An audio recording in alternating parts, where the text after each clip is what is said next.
afternoon from a sunny Birmingham, Alabama, where we are getting ready for a midweek matchup here on ESPN featuring the Alabama State Hornets taking on the Samford Bulldogs. Welcome into our broadcast this afternoon, everybody. I'm Blake Gardner, and on behalf of our entire crew, so excited to have you with us for our first midweek matchup of the year featuring the Bulldogs and the Hornets. For Samford, they're back here at home, fresh off a sweep over UT Martin this past weekend. Meanwhile, for the Alabama State Hornets, they're looking to jump into the win column for the first time here in 2021. Let's get a look at the lineup card for the Hornets today as they look for that first win under head coach Jose Vasquez. It starts with Jabronsky Williams at the top. He's followed by Jamison Garcia and Chris Lewis. Then Gardner, Jimenez, May, Sloan, and De Guzman round out the starting 9 for the Hornets on this Tuesday afternoon as they get a look at Samford's midweek starter today. Number 11, Jalen Long will get the call. The 5'11 sophomore from Montgomery, now in his third year in this Samford University baseball program. Pitched in 4 contests last year. You see the numbers off to your left, 17 plus innings after 32 innings pitched in the full season prior.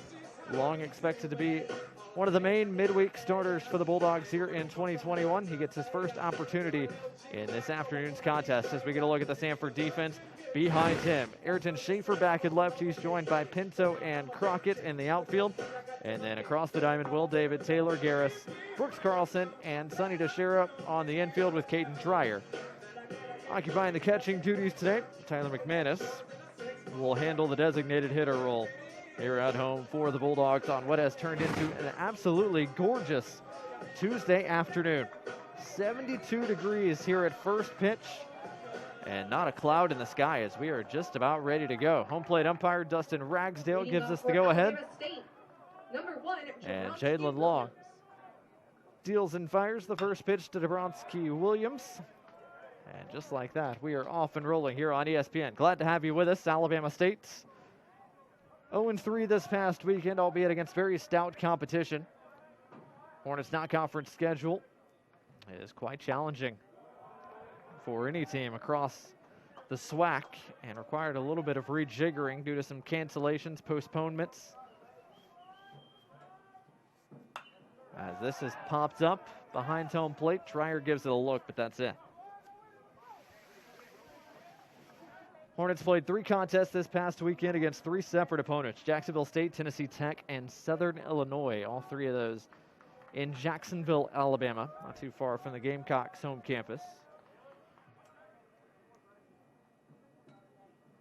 As Long misses up the ladder, runs the count 2 balls and 2 strikes.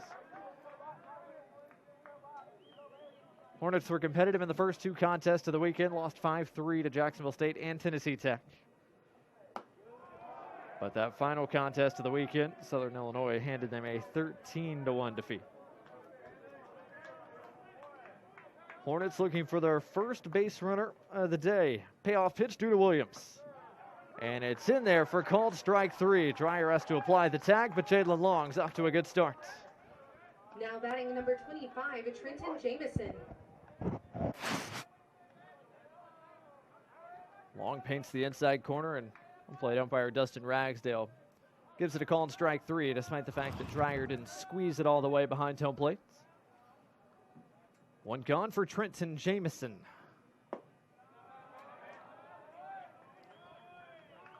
Jamison, one of 3 sophomores in the lineup today for Alabama State.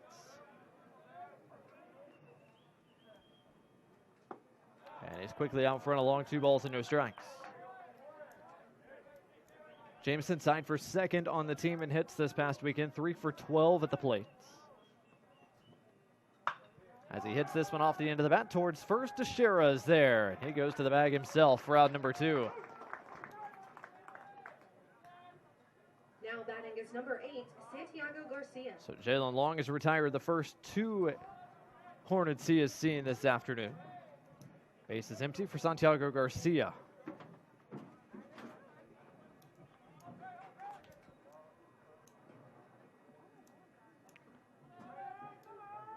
See Garcia's numbers on your screen. He was the best hitter for the Hornets this past weekend. Those 4 hits a team high. And the only man with multiple extra base hits this weekend as well. Junior from Enterprise, Alabama. Going to feature quite prominently this season for the Hornets. Last year in the shortened campaign, he got 14 starts through the Hornets' first 15 contests. Splitting those up between handling the catching duties and also taking a time at DH.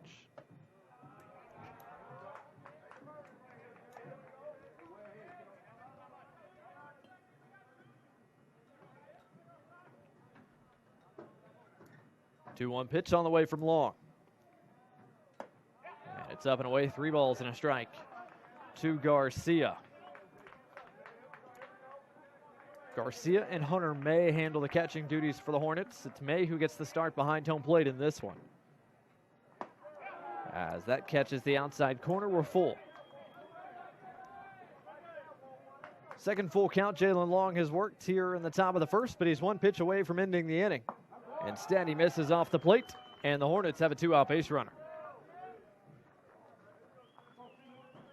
Now batting is number 6, Chris Lewis. So Garcia is aboard to keep the top of the first going here for Alabama State. And it brings up the first baseman, Chris Lewis. Bit of a homecoming for Lewis, the native of Alabaster, Alabama, not too far from this Samford University campus. As he pops this up right side out of play. Lewis preps at Thompson High School, hit .325 in his final campaign at Thompson. And since coming to Alabama State, is closing in now on 100 career starts for the Hornets. Today is number 93 for the left-handed hitting first baseman. Hits this one in the air towards left. It chases Schaefer back, still going back as Schaefer on the run. Can't make the play, it's off the wall. Garcia's going to get the wave around third. The throw coming in is going to be late, and it's a 2-out extra base hit for Chris Lewis back in Birmingham, and he's got the Hornets on the scoreboard first.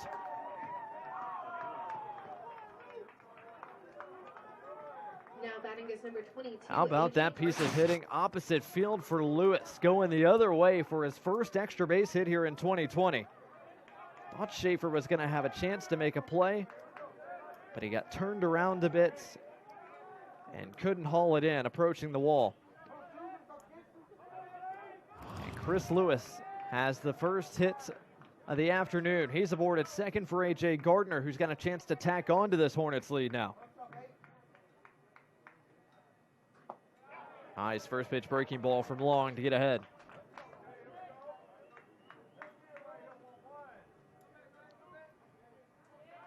Gardner already drove in 2 this past weekend.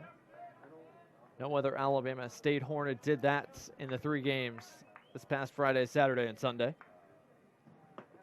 As Long misses just off the plate away. Gardner, a Georgia native, now in his 4th year in this Alabama State program.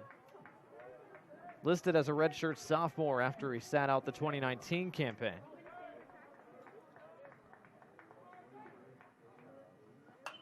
Popped up, out of play. Dreyer can only watch as the count moves to a ball and 2 strikes.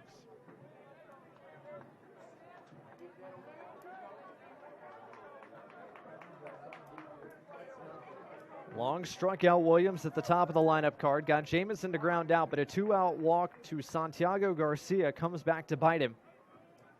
As Chris Lewis cashed in with the 2-out extra base hit to get Alabama State on the board here in the top of inning number 1. A.J. Gardner with a chance to add here on 1-2. Breaking ball, slicing down the right field line. Long run for Teixeira, still going, and it's off his glove. That was going to be an awfully tough play for Teixeira, who had to cover quite a bit of ground here at a spacious foul territory at Joe Lee Griffin Field.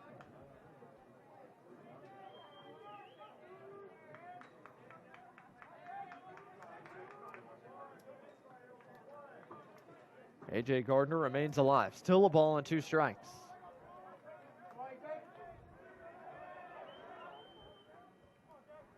Another 1-2. Good pitch from Long. He gets his second strikeout of the first, and it ends the inning. But not before Alabama State strikes first. Chris Lewis, a 2-out RBI double. gives the Hornets an early lead as Samford grabs the bats when we come back. And it's Take Me Back Tuesday. We feel just as drawn to the octagon. No, not now, no. This is your stream. ESPN Plus. It exists because you do.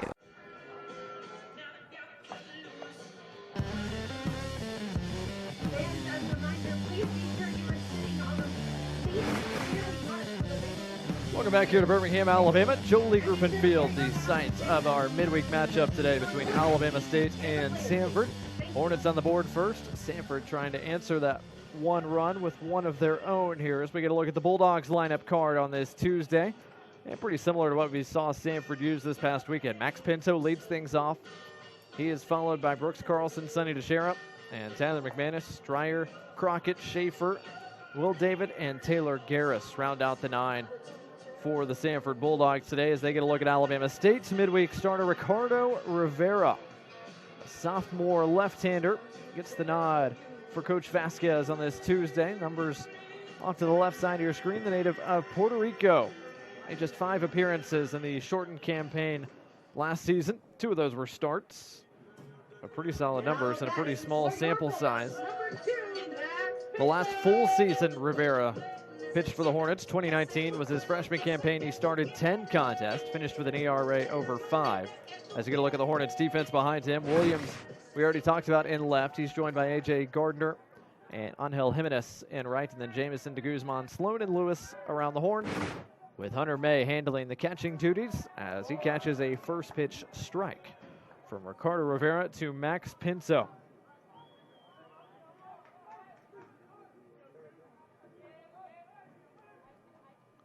Pinto swinging at the second offering, grounds towards short, where de Guzman is waiting. And he makes a nice backhanded play for out number 1. Now batting is number 14, Brooks Carlson. 2 pitches, 1 out for Ricardo Rivera. That brings in Brooks Carlson. Carlson, time for the team lead in hits after 1 week into baseball. 3 for 11 was the Bulldogs' second baseman. Only other Bulldog with 3 hits this past weekend, the guy hitting behind him, Sonny DeShera. And 2 of those 3 hits for DeShera were home runs. Carlson chops one towards short again. A big hop for de Guzman this time. And a bit of a high throw. But nice job by the first baseman, Lewis, getting back to the bag to get out number 2. Number 17, Sonny DeShera. So 2 ground balls, 2 outs for Rivera.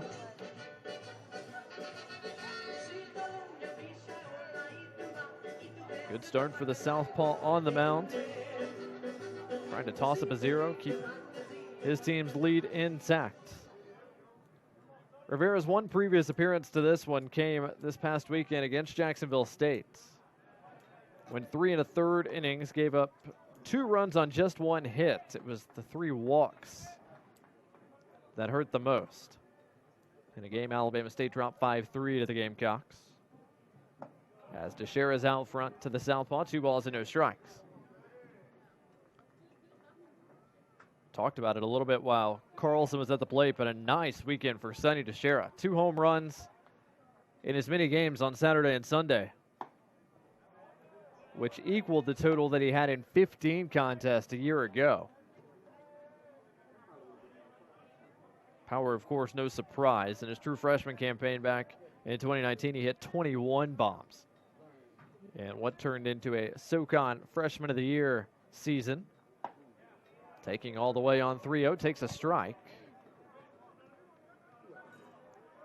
Does Rivera come back to him again here on 3-1 with another fastball?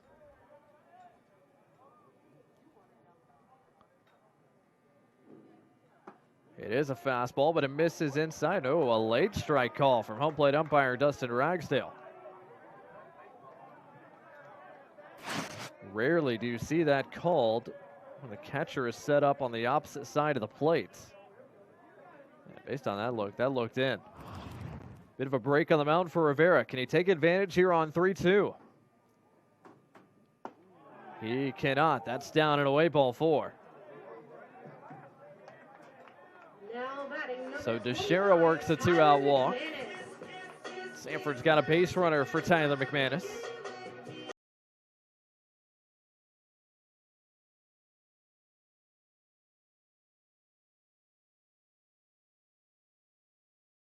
Spot, I should say, again for the Bulldogs, the catcher from Louisiana. Transferred into the Samford program from Delgado Community College. As the breaker doesn't come back to the outside corner. And so far, this inning looking a little bit like the Alabama State half of the first, where the pitcher was rolling with 2 quick outs and then a 2-out walk. Hornets made Jalen Long pay for that 2-out walk thanks to Chris Lewis's double. Tyler McManus trying to do similar things here. He's out front of Rivera, 2 balls and no strikes.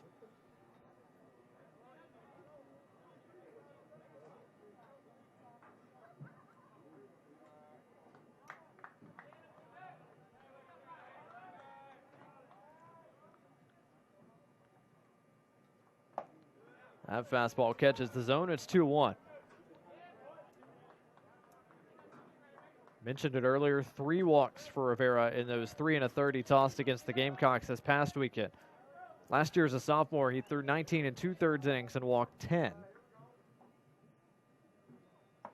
Nice breaking ball there. It's 2-2.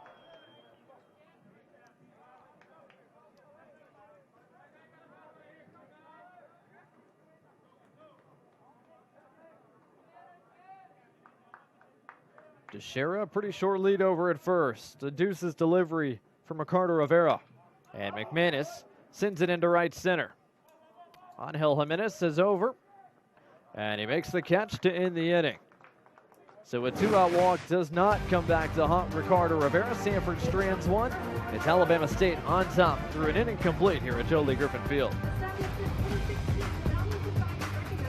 Place where our passions find purpose. Samford University, for God, for learning, forever.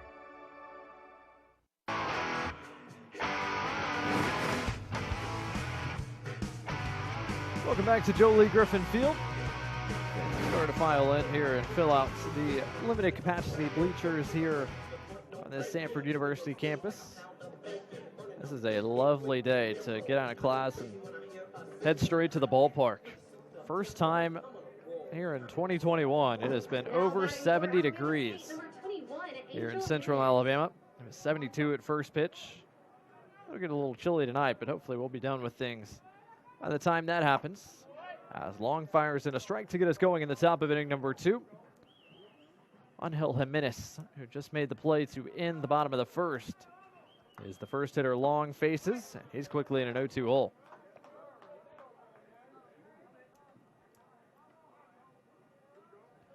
Jimenez, the sophomore from the Dominican Republic,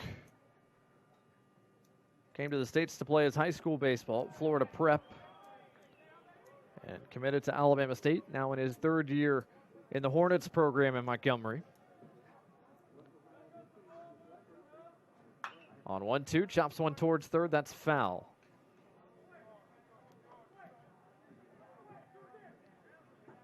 Jimenez started just 1 of the 3 games this weekend for the Hornets. That was start number 50 of his young career.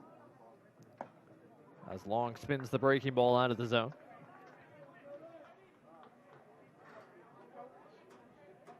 Jimenez 1 for 4 in that contest this past weekend.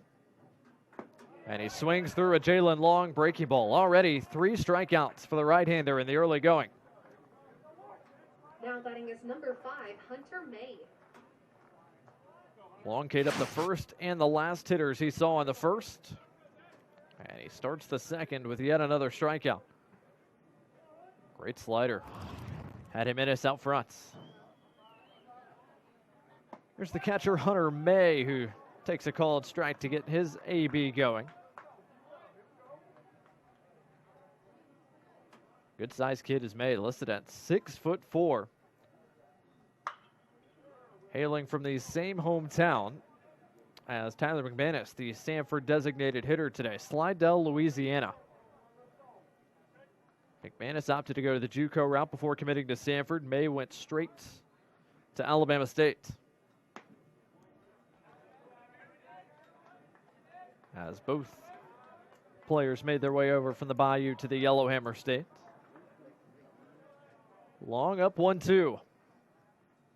And another breaking ball. This time it's a backwards K. Called strike 3 as Long has 4 strikeouts through 2, or make it 1 2/3.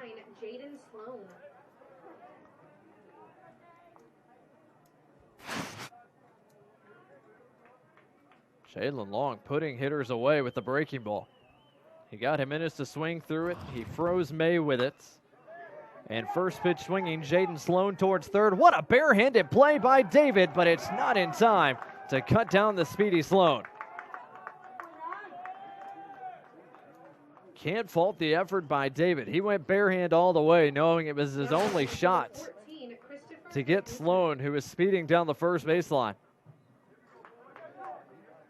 And the bang-bang play goes Sloan's way. He's got his first hit here in 2021. That was web gem level stuff there from David. But Alabama State's got their second hit of the day. 1 on, 2 out. Christopher de Guzman, the shortstop. His first pitch swinging as well and fouls one away.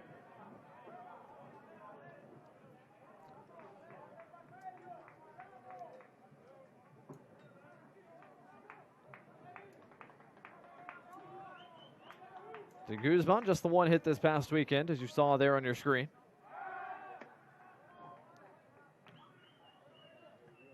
One of the most experienced hitters in this lineup today for Alabama State. Almost 120 starts for the junior from Puerto Rico.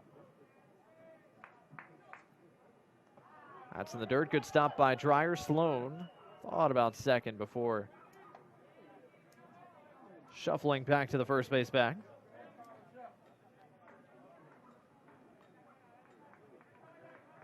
De Guzman, a glove first shortstop hitting out of the 9-hole. Hit 208 in the first 17 games of last season.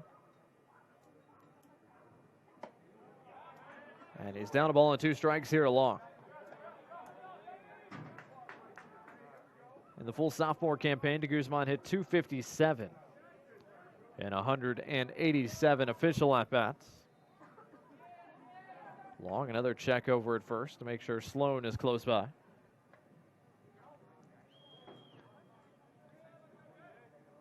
Alabama State took advantage of a 2-out base runner in the first, trying to do likewise here in the second. A 1-2 from Long. And just staying alive is De Guzman.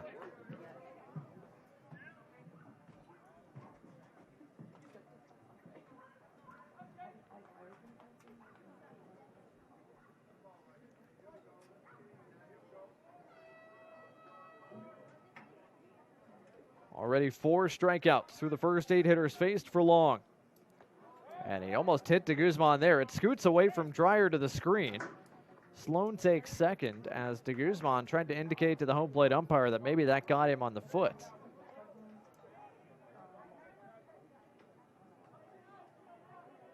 It'll go as a wild pitch that gets Sloan into scoring position. One more look at it here. Does it catch De Guzman?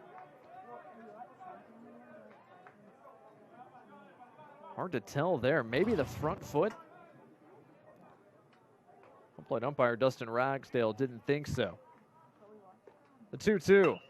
Turned on, hit into the gap, into right. It falls in front of Crockett for a 2-out base hit. Sloan's going to score, and for the second consecutive inning, a 2-out RBI hit for the Hornets. This time it's 2-0 Alabama State. Now batting is number 1, Jabronsky Williams. Nice piece of hitting by De Guzman, getting the hands inside, getting just enough barrel to it to muscle it out to right center. And the throw to the plate far too late to get Jaden Sloan, who was off and running with 2 outs at second base. And in the first inning, it was a 2-out walk that haunted Long. Here in the second, it's a 2-out wild pitch.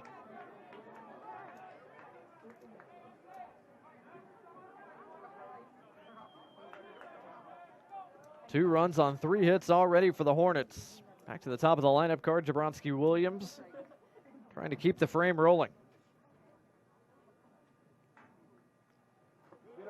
Breaking ball in the dirt. Off and running is de Guzman. Throw to second. Sails into center. And de Guzman's going to have himself in scoring position.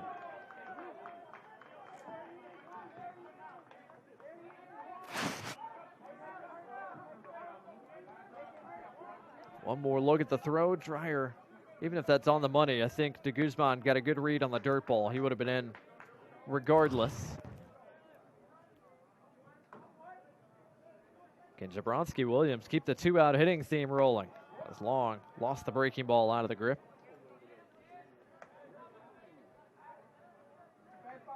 Three hits for Alabama State so far in the early going. All three have come with two outs.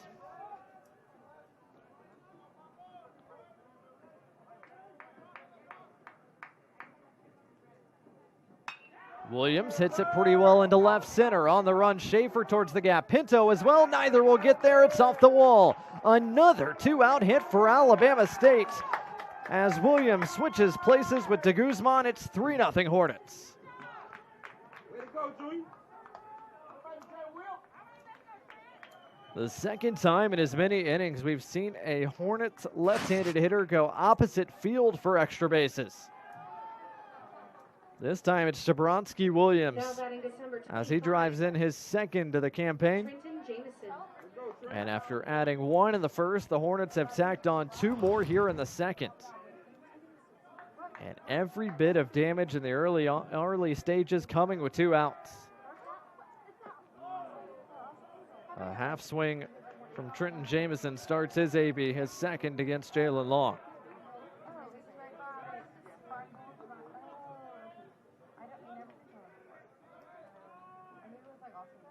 Williams at second. Trenton Jamison trying to keep the second inning going. That's in the dirt. Dreyer kept it close enough to where Williams couldn't advance.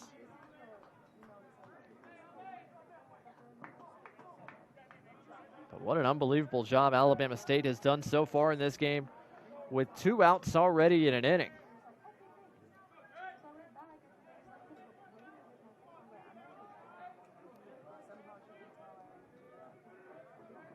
Long from the stretch with Williams at second. And it's a ball and two strikes after that's off the foot of Jamison. A two-out walk issued to Santiago Garcia, immediately followed by an RBI double from Chris Lewis. Got Alabama State on the board an inning ago. But after back-to-back strikeouts to start the second, an infield hit, followed by a wild pitch, followed by an RBI single, followed by an RBI double, has extended Alabama State's lead.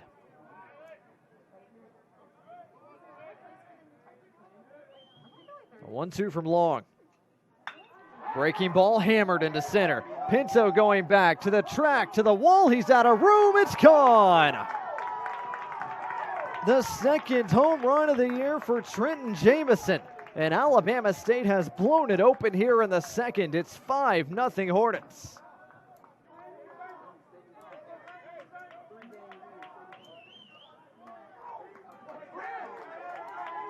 The two-out damage continues for Alabama State. 4 runs scored here in the frame, all with two outs, and Jamison got every bit of that one. Now batting is number 8, Santiago Garcia. And for a guy that only hit 2 home runs in 15 games a year ago, he's equaled that total here through 4 games in 2021.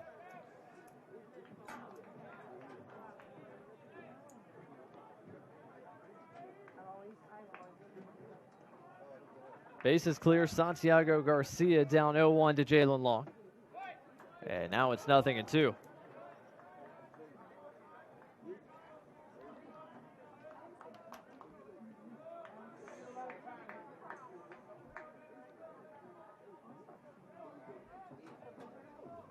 Long trying to get out of the second, and he does with a fastball. Pours it by Garcia. It ends the top of inning number 2. But not before Alabama State capitalizes with 4 runs in the frame, all with 2 outs. And it's 5-0 Hornets, headed to the bottom of the second. Let's hear it for John Allen. All right, now what about Grace?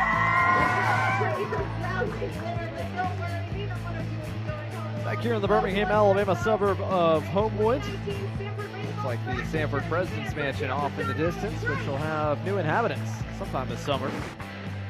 The Bulldogs are currently searching for a new president of this university. Alabama State fans that have made the short drive up I-65 from Montgomery have to be elated with the start for the Hornets.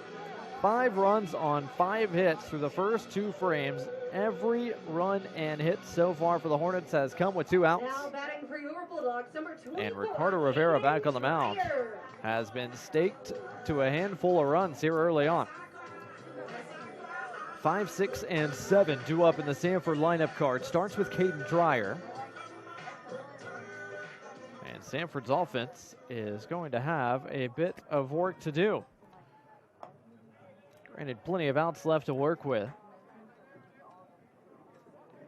But if you can be disappointed in the midst of a 3-game sweep this past weekend, if you're a Bulldog fan, it was probably with the offense that came and went throughout the weekend as Dreyer sends us a mile high into center. And after a long run, A.J. Gardner is there to make the catch for out number 1. Now batting number 9, Ryan Crockett. Samford's offense through 15 games in the shortened 2020 was first or second in the Southern Conference in a majority of the offensive categories.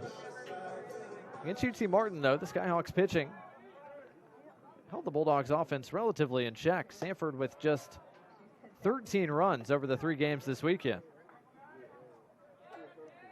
And as a team, Bulldogs hit just .217. Ryan Crockett, you saw the numbers from his weekend. 2 hits in 6 ABs in the 2 starts that he made against UT Martin here at home. He's out front of Ricardo Rivera, 2 balls and no strikes. And now it's 3 balls and no strikes. Got to find the zone here if you're Rivera. On top by 5. Pressure is off. There are some strikes. Work out in front of hitters. Take advantage of the 5 runs you've been given here early on. As that just catches the outside corner. Crockett, the senior from Wetumpka, Alabama, drew 1 walk this past weekend. And he's drawn a second here with 1 out in the bottom of inning number 2. So Crockett is aboard with 1 away, and that brings in Ayrton Schaefer. Now batting number 13, Ayrton Schaefer. And that's 2 walks in as many innings for Rivera to this point. 2 out walk in the first didn't come back to bite him. He would hope for similar results here in this frame. Schaefer takes, and that catches the inside corner.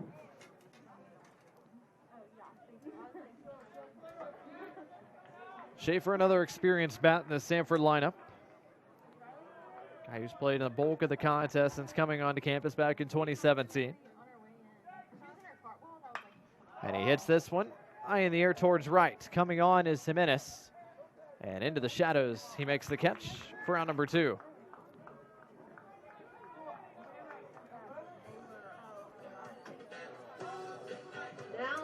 So Schaefer is out number 2. Here's Will David, trying to keep the Samford half of the second rolling. So far through 7 batters faced, Rivera has yet to allow a Samford hit, although he's allowed a couple of base runners via free pass.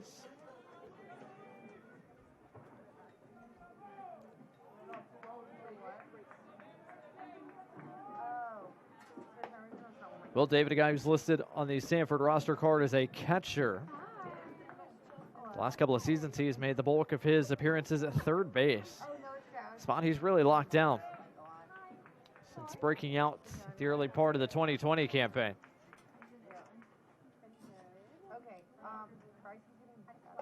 David hits .406 to start last season, playing in 14 of Samford's first 15 contests. And it is awfully hard to take a guy out of the lineup when he is hitting .406. David 2 for 10 this past weekend, along with a run driven in. As that just catches the bottom of the knees, it's 2 balls and a strike. Have a snack? Ace? Yeah? You want some goldfish?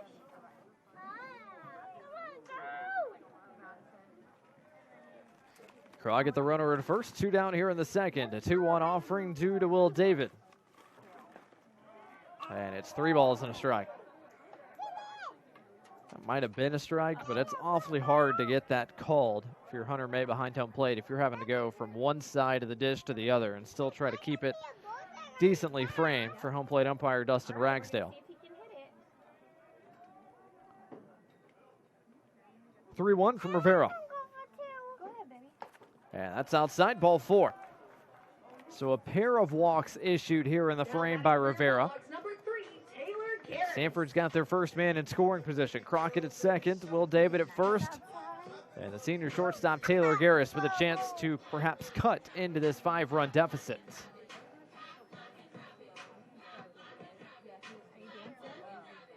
And before Garris can do that, time called, as there will be a meeting on the mound. That looks like Matt Crane, who's out to talk to Ricardo Rivera.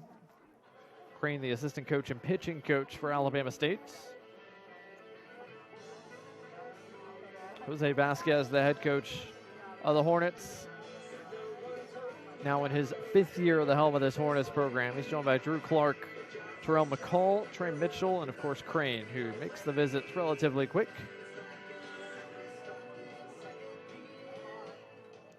It's the coaching staff at Alabama State that has done a great job since taking over in the capital city. All they've done over their first 4 seasons, taking out 2020, where they started 14-4, averaged 30 wins a year, finished no worse than 3rd in the SWAC. As Garris takes down and in for ball 1, fresh off the mound visits. Garris had just 1 hit this past weekend, but it was a big one.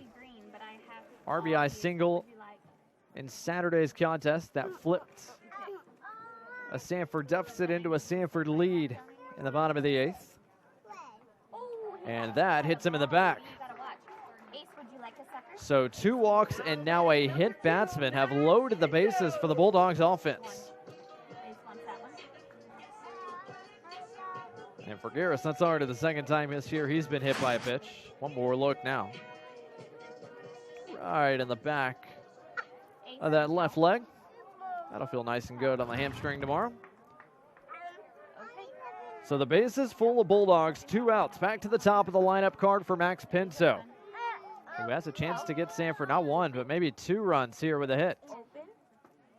As Rivera does find the zone here. The bases are loaded because there's a guy on all 3 bases. Pinto drove in 5 runs a season ago in 15 contests.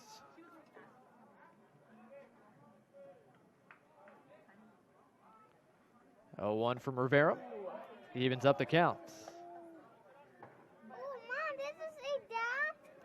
Can Samford take advantage of this early scoring opportunity and cut into this early deficit? Samford as a team with runners in scoring position last weekend, 6 for 28. That's a .214 average. As that stays away, 2 balls and a strike. Pinto 1 for 2 with runners in scoring position. He drove in 1. And that RBI hit came with 2 outs, much like this opportunity right here.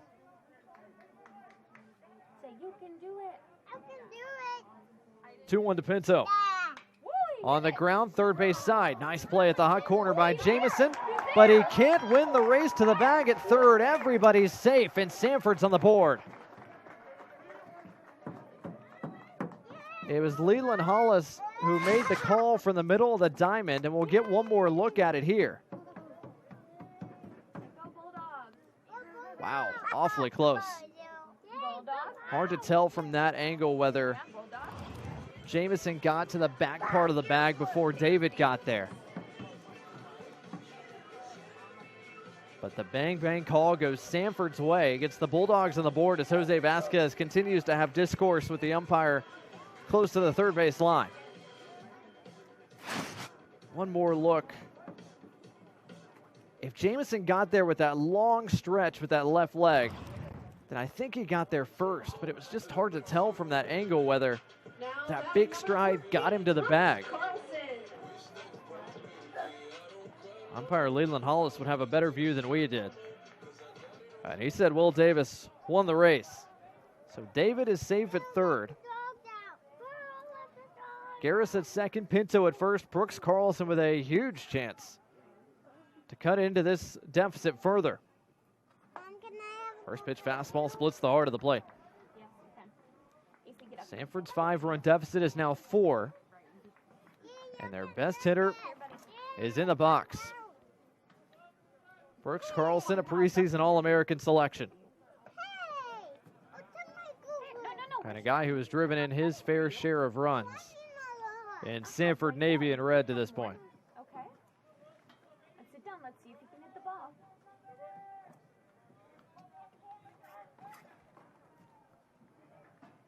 1-1 pitch from Rivera. Carlson checks his swing. And it's 2 balls and a strike.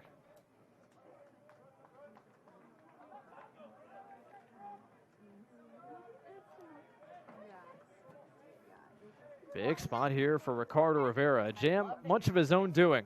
Samford got 3 base runners via 2 walks, a hit by pitch, and they've added a 4th with a fielder's choice gone wrong.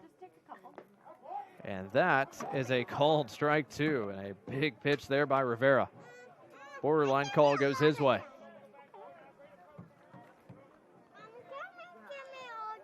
Deuce is wild with 2 outs here in the bottom of the second. A 2-2 offering due from Ricardo Rivera to Brooks Carlson, with the bases full. Carlson up the middle, base hit. Brooks Carlson delivers with the bases full. 1 run scores, a second will as well, and Samford's 4-run deficit has been chopped in half by Carlson. Right back up the box from the Bulldogs' second baseman. He drives in runs 2 and 3 of his campaign. And David and Garris score with ease. And aggressive base running by Pinto as well to take third in front of the center fielder A.J. Gardner. And just like that, Samford back within striking distance of the Hornets.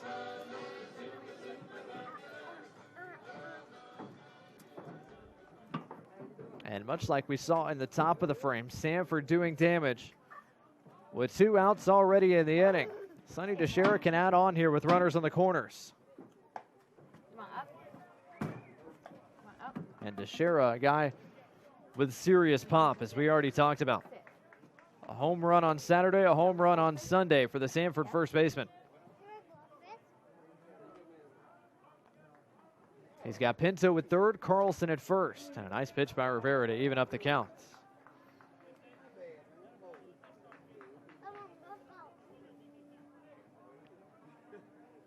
DeShera and Pinto, the only 2 Samford Bulldogs with multi-RBI weekends in the opening weekend of college baseball.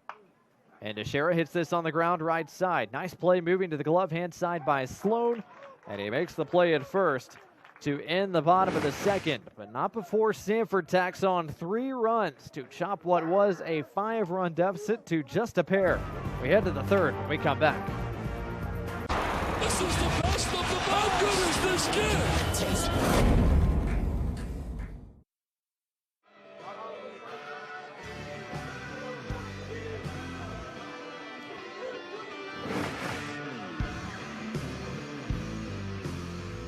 Welcome back here to this edition of College Baseball on ESPN. I'm Blake Gardner. Our entire crew here on this campus at Samford University, enjoying midweek baseball between Alabama State and Samford. It has been a busy first couple of frames. And before the top of the third gets going, Samford's going to the bullpen for number 5, Blake Bortak. The 5'11 freshman makes his second appearance on this young 2021 campaign. Should say second appearance on the mound. He's also made an appearance at the plate and in the outfield as well. It was a good first appearance for him, as you can gather based on that small sample size that was on the left side of your screen.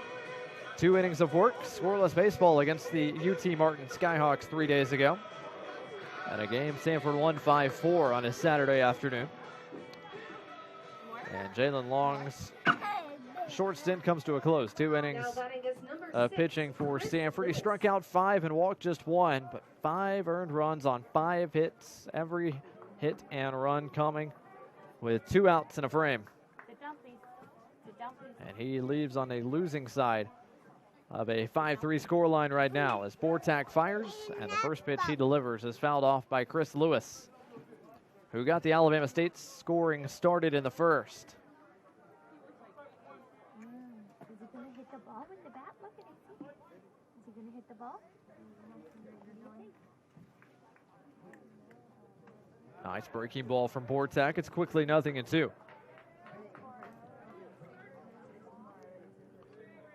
Lewis stumbled off the wall back in inning number 1. Guy who had 18 hits through his first 61 at-bats as a junior last year. Just stays alive here. He'll see another 0-2 offering. Did you swallow it wrong? Here, why don't Guy you whose get bat one? seems to just continually get better the longer he plays college baseball. Fastball from Bortak, spoiled. We'll do 0-2 again. Lewis slugged .333 as a freshman, .359 as a sophomore, and was slugging over .400 as a junior before COVID shut the world down. Already with an extra base hit in this contest. And he'll live to see a 1-2 offering from Bortak. We can maybe go get some in a little bit, okay?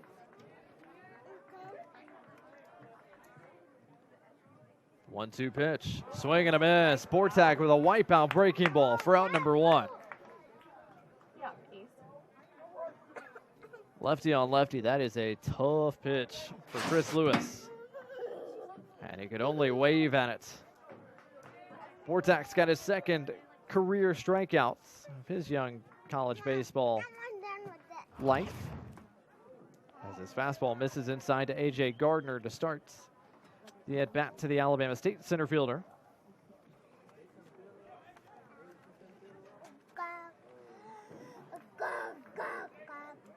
You see the dog? Gardner takes. And the count even is up a ball and a strike. Gardner, one of 6 Hornets who started every game this past weekend, and who are also in the lineup today. As he swings almost out of his shoes, as the count moves to a ball and 2 strikes. Start number 23 today, most of them in center field for Gardner. As he hits this on the ground towards Teixeira, who takes one more hop and takes it to the bag for out number 2. Now batting is number 21, Angel Jimenez. So 2 quick outs for Bortak since coming out of the Samford bullpen. Now the real test begins, because Alabama State's offense has not exactly gone quietly after 2 quick outs through the first 2 frames. Angel Jimenez, the right fielder, strides in again. And he takes a strike. And this is right now the toughest time for hitters at Jolie Griffin Field. The mound in the shade, the home plate area pretty much in the sunshine. As Dreyer tried to squeeze that one and bring it back in the zone. No, no. No, sir. The advantage certainly goes to the pitchers with the lighting like this for the next, Don't do that. give or take, 20 to 30 minutes or so. No. 1-1, misses up and in. No. That's loud. Sit down on the chair.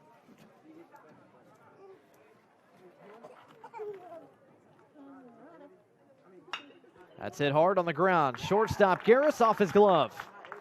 And that'll carry him into center field for a 2-out hit for Jimenez, his second of the year. Yes. Now batting is number 5, Hunter. Nice piece of hitting by the right fielder. Hit it hard. Garris had a crack at it. And he's probably pretty upset he didn't get there. That was going to be a tough play, even if he was able to keep it in front. Jimenez runs well. No guarantees that Garris would have been able to throw him out after getting to his feet. And you'll be shocked to hear Alabama State has a 2-out hit. Man at first, 2 gone for Hunter May.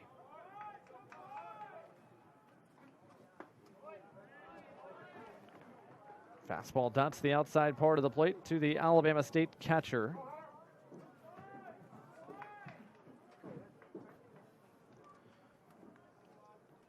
Third start of the year for May behind home plates, as he caught 2 of the 3 contests this past weekend in Jacksonville. Hornets backstop still looking for his first hit of the year.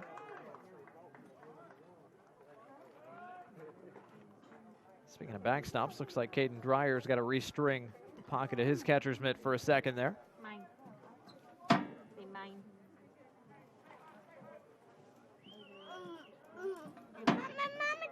1 on, 2 out here in the top of the third. Blake Borczak looking for the first clean inning for a Samford pitcher today. Clean in terms of runs scored, not necessarily in terms of base runners. The Hornets have had their fair share of those. Already 6 hits through the first 2+ frames.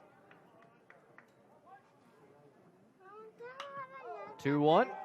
Off the hands towards shallow right. Long run for Crockett and Carlson and Teixeira, and it falls off Teixeira's glove in fair ground. It's a Texas League hit for Hunter May, and the Hornets have runners on the corners.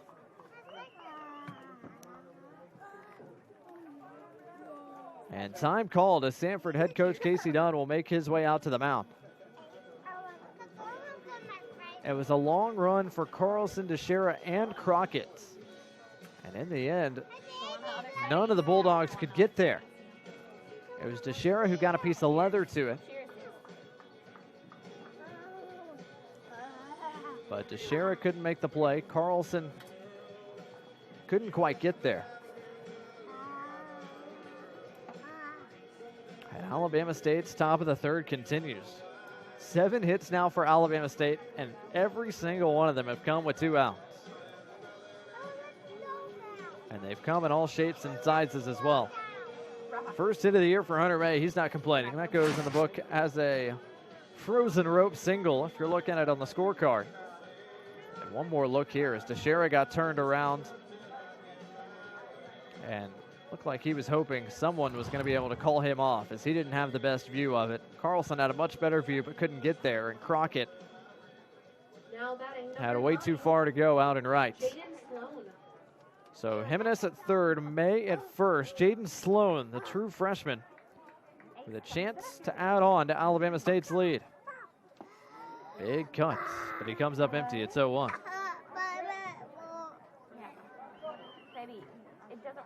Like that. This isn't an election. Sloan, a freshman from right there in Montgomery, Alabama. Didn't have to go far to start his collegiate career. Yeah. A couple of big swings, but nothing has come of it to this point. It's 0-2.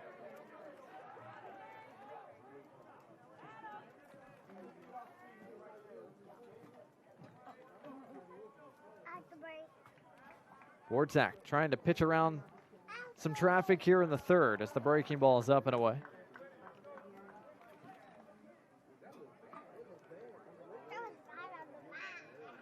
Hornets 3 for 4 today so far with runners in scoring position. Jimenez at third, May a short lead over at first. Another 1-2. Hit well, but foul.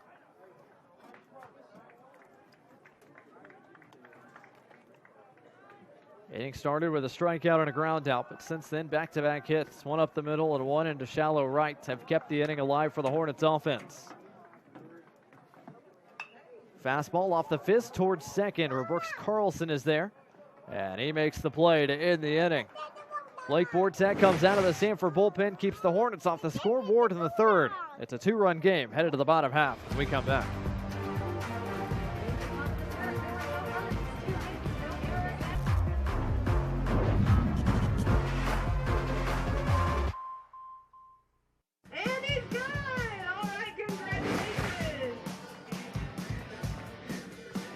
Back here at Jolie Griffin Field. It was a little bit breezy earlier today, but the flags have died down just a bit here in Birmingham, Alabama. Through 2.5 frames so far between Alabama State and Samford. Hornets on top of the Bulldogs 5-3. Samford has the middle part of the lineup 2 up to kick off their half of the third against Ricardo Rivera, who's back out for his third inning of work. Rivera gave up just the 1 hit last frame to Brooks Carlson, but there was already traffic on the base paths, in large part because he walked 2 and hit a man. Tyler McManus, the first Bulldog to grace the right-handed batter's box here in the bottom of inning number 3. Bulldogs designated hitter, one of a bevy of preseason All-Southern Conference selections for Samford before this 2021 season began.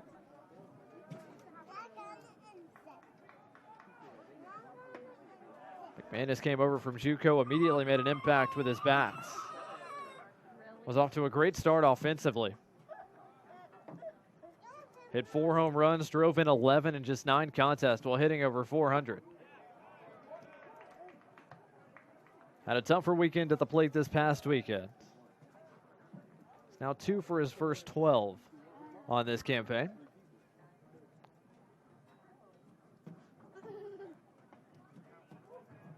But hard to judge anybody on just one weekend of baseball. Really need, I don't know, maybe 3 or 4 weeks before start looking at numbers, see what guys are found their groove and found their rhythm. McManus hits this one pretty well into right center. On the run is Gardner towards the alley. Jimenez beats him there and makes the catch for out number 1. Now batting number 24, Caden Dreyer. One gone for Caden Dreyer.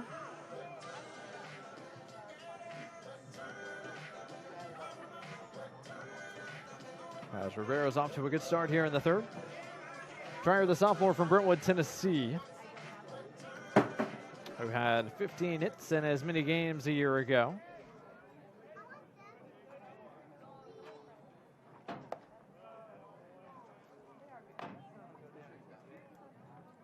Dreyer expected to get the bulk of the starts behind home plate for Samford this season, but would imagine at least during the Southern Conference schedule, Tyler McManus is going to get his fair share of looks behind the dish as well, as the fastball stays up and maybe a bit out as well.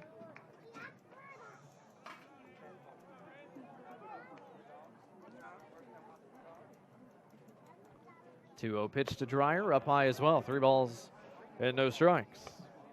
Rivera's walked at least one Bulldog in each of the first 2 frames that he's thrown, which is consistent with his last outing against the Jacksonville State Gamecocks when he walked 3 in as many innings.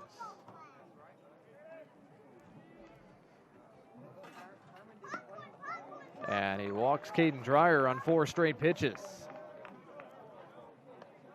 Now batting number 9. So Samford's got a 1-out base runner here in the 3rd as Ryan Crockett digs in for the 2nd time today.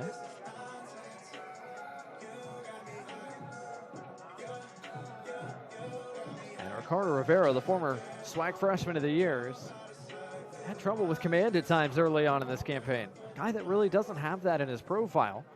His freshman year, threw almost 60 innings, walked 37. His sophomore year, he threw almost 20 innings, walked 10. But last weekend against Jacksonville State, he walked 3 and hit 3. So far this afternoon, he has hit 1 and walked 4 through just 14 batters faced. Crockett was one of those walks a frame ago. As this scoots away, Hunter May plays it off the brick wall behind him, and Caden Dreyer's got a free 90 feet. Samford's got a man in scoring position with just 1 out. And time called, as there will be already the 2nd meeting on the mound for the Hornets. And that might be all. It is all for Ricardo Rivera. Coach Vasquez goes out to get the baseball, and Rivera has his night come to a close here with 1 out and 1 on in the bottom of inning number 3. It is going to be a new right-hander that comes out of the Alabama State bullpen. We'll find out who it is and introduce him on the other side of a quick timeout. Available at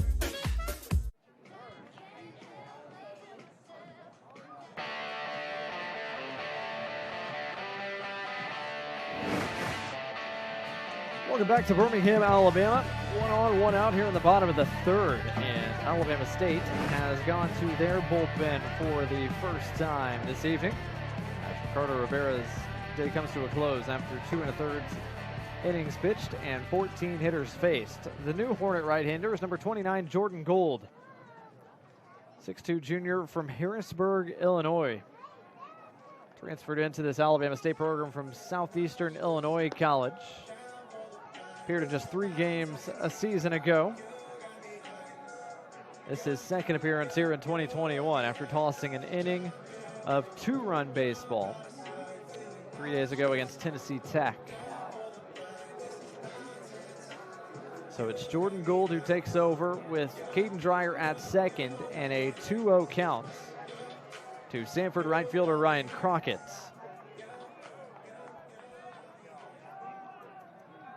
Samford picked up 3 runs a frame ago. They can continue to cut into this deficit with a 1-out knock here from Crockett. First pitch from Gould. Breaking ball that stays away. It's 3-0 to Crockett. Always tough when you're coming out of the bullpen. You're already inheriting a count, much less a count that's not in your favor against a hitter you haven't seen yet.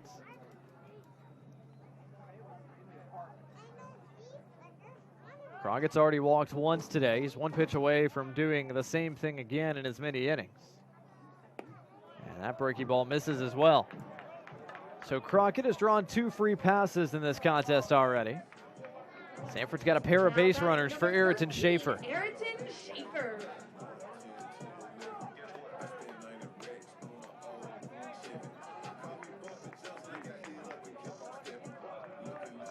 Samford's offense so far in the early going, getting out hit 7-1, but the free passes have certainly aided the Samford bats to this point.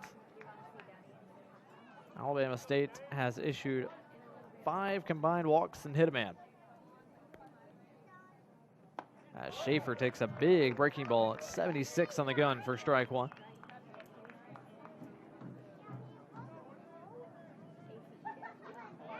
Schaefer drove in 9 a year ago in 15 games.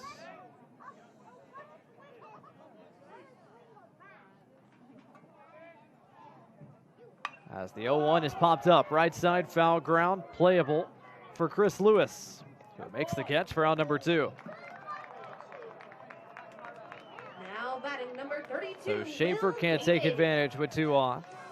And the RBI opportunity will be passed down the line to Will Davis.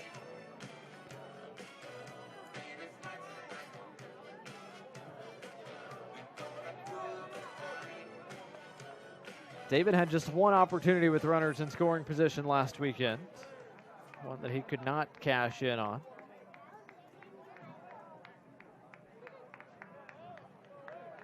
But he's got Caden Dreyer at second, Ryan Crockett at first. First pitch from Gould is in there for strike 1.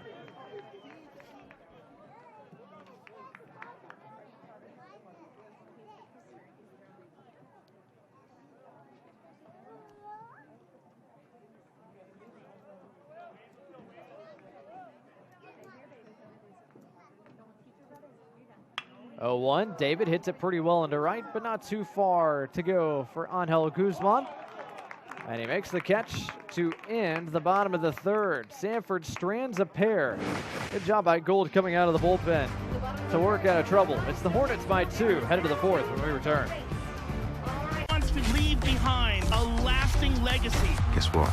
I'm the best in the world. I get those goosebumps every time. You'll see.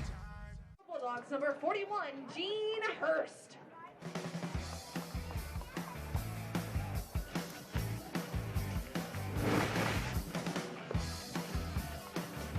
Furry friends definitely allowed here at Jolie Griffin Field, and if they're here, we will get them on camera because we love them just as much as their owners probably do. Through 3 frames, Alabama State on top of Samford by a pair as we get ready for the top of the 4th. And speaking of dogs, the dogs on the field have gone back to the bullpen for a right-hander this time. Number 41, Gene Hurst, is the new Samford pitcher. The 6'5" sophomore from right here in the Magic City takes over for his 2nd appearance of this young 2021 season. Hurst threw 2 innings against UT Martin this past weekend. Struck out 3, walked 1. Did not allow a hit. As Hurst is back with this Bulldog program for his 3rd season. So Hurst is the new pitcher for Samford. It started with Jalen Long on the mound. Blake Bortak pitched a scoreless third. Hurst will try to make it a scoreless fourth against 9-1 and 2 in the Alabama State lineup. It starts with Christopher de Guzman.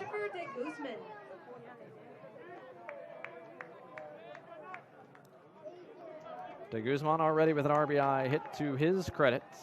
Came back in the second as Hurst misses just a bit downstairs. Low 90s fastball for Hurst.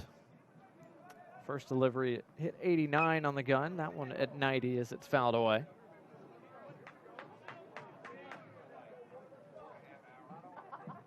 Hurst burst onto the scene as a true freshman. 39 innings of work back in 2019 where he struck out 50 and walked just 12. That's hit hard on the ground, but right at Brooks Carlson. And he makes the play for round number 1. Now batting is number 1, Jabronsky Williams. De Guzman retired for the first time. Back to the top of the lineup card we go. Jabronsky Williams digs in.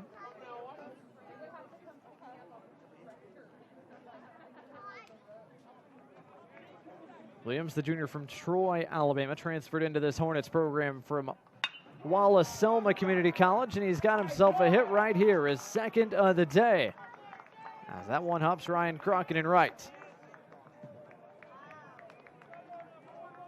Now batting is number 25, Trenton Jamison. So Jabronsky Williams goes up there hacking against Hurst, gets a fastball he likes. Alabama State already with 8 hits in this contest. Williams has a pair of them. He's aboard at first for Trenton Jamison, who's got the loudest hit for either side to this point, a 2-run home run that came back in the second.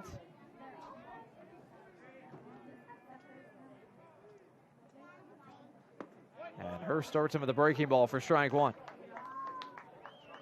Jamison, a good-sized kid, listed at 6'2", 235, the native of Atlanta. Played his JUCO baseball at Lawson State before coming over to Alabama State. Off and running is Williams. Throw down to second. Gets away from Carlson. And Jabronsky Williams has his first stolen base of the year.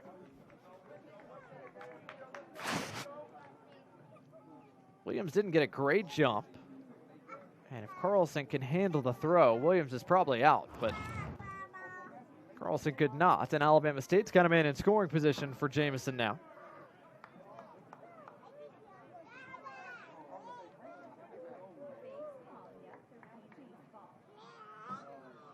1-1 from Hurst. He spiked the fastball. Nice job by Dreyer to keep it in front.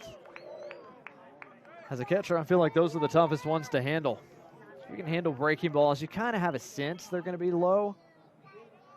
Don't really expect a spiked fastball. 2 balls and a strike to count to Jamison.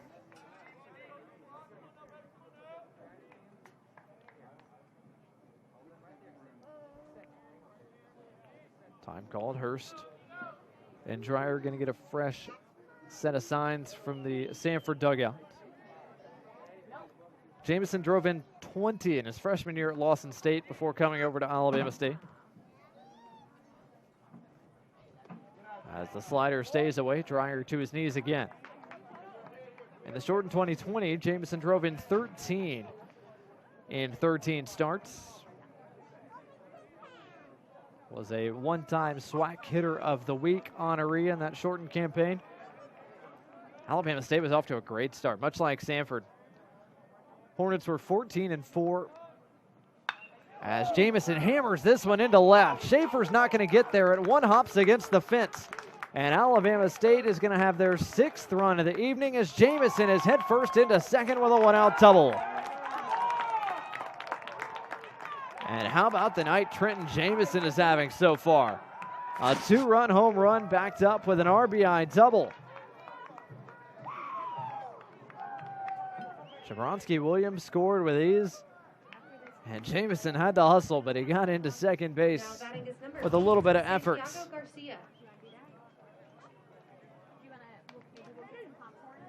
And that is already 3 extra base hits for Trenton Jamison through 4 games here in 2021.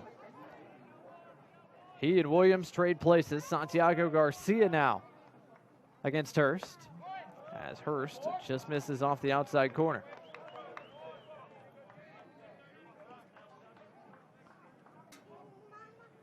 Garcia has walked and struck out so far in this one.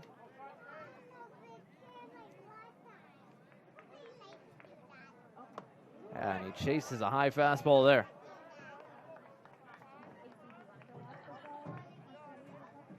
Six runs on 9 hits in the early going for Alabama State. And they follow up a scoreless third by getting at least one on the board here in the fourth against Hurst.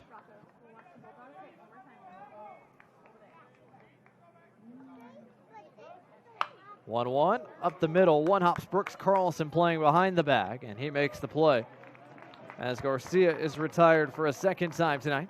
Jamison over to third with 2 gone.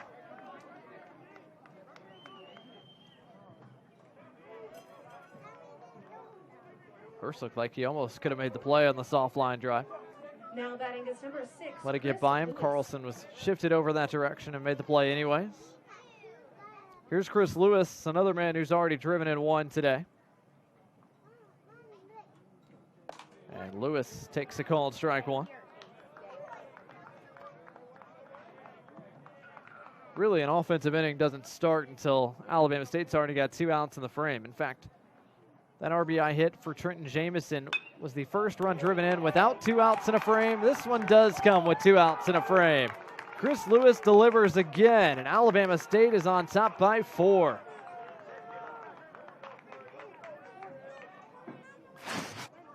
Second hit of the evening for Chris Lewis. Both have come the opposite way. And Alabama State's offense continues to have success so far tonight. 8 2-out hits for the Hornets, as A.J. Gardner takes outside for ball 1.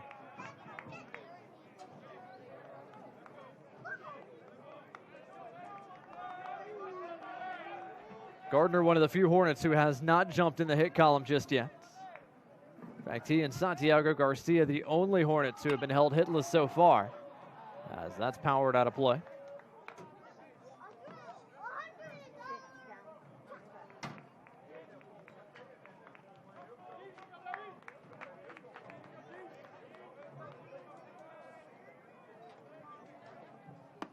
Hurst pours the fastball by Gardner, and it's a ball and 2 strikes. Hornets have scored 1 in the first, 4 in the second, 2 more here in the fourth. One more look at the fastball from Hurst, that 2-seam action, as that's bounced on 1 hop to Teixeira, who takes it to the bag and ends the top half of inning number 4. But not before Alabama State tacks on 2 more runs. It's the Hornets by 4, headed to the bottom of the fourth next. Kidney problems. I have it within me to lower my A1C. Ask your doctor about once weekly Trulicity.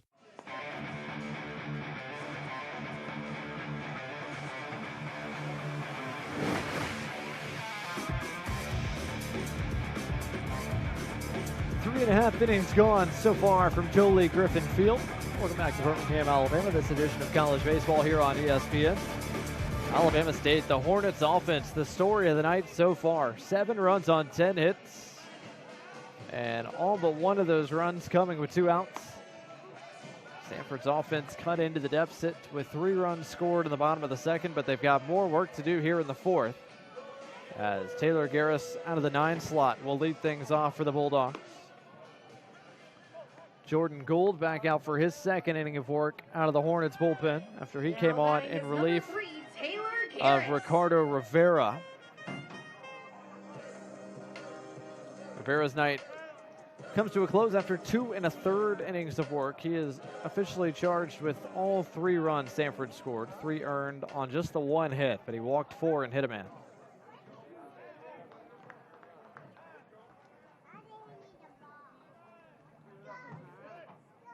First pitch to Taylor Garris, misses away for ball 1. We're underway here in the bottom of the fourth. Alabama State Hornets and the Samford Bulldogs. The Hornets, the favorites to win the league in the SWAC coming into 2021.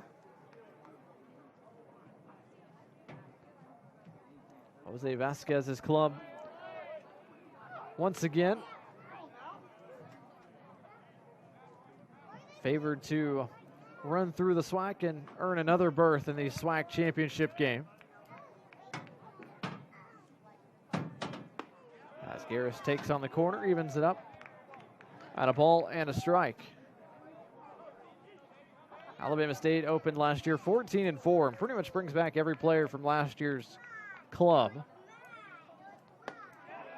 As the count evens up 2-2.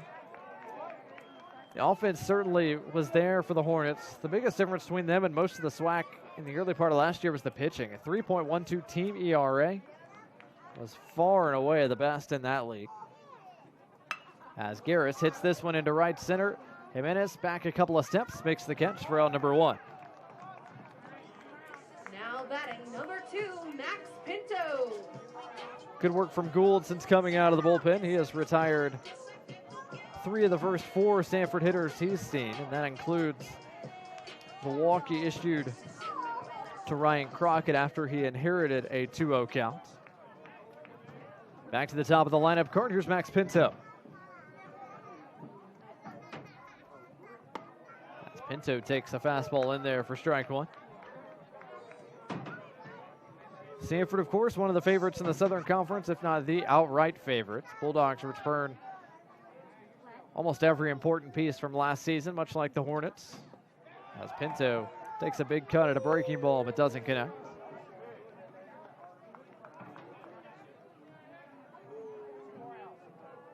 Samford was off to a great start last season as well before the COVID-19 pandemic. 13-2 were the Bulldogs.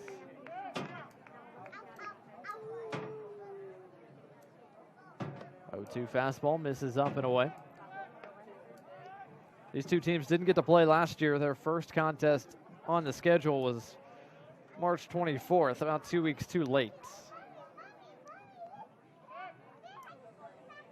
1-2 breaking ball slapped into center field as A.J. Gardner is there. One center fielder finds the glove of the other for out number 2.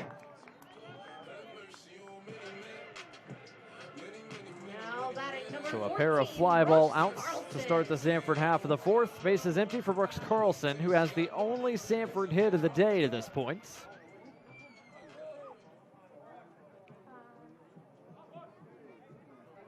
Carlson's base hit back up the middle, drove in 2 of Samford's 3 runs they scored back in the 2nd.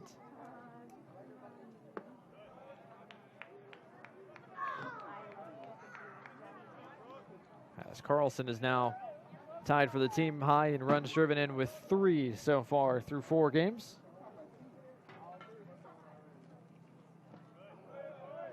Two balls and no strikes, the count to the Samford second baseman.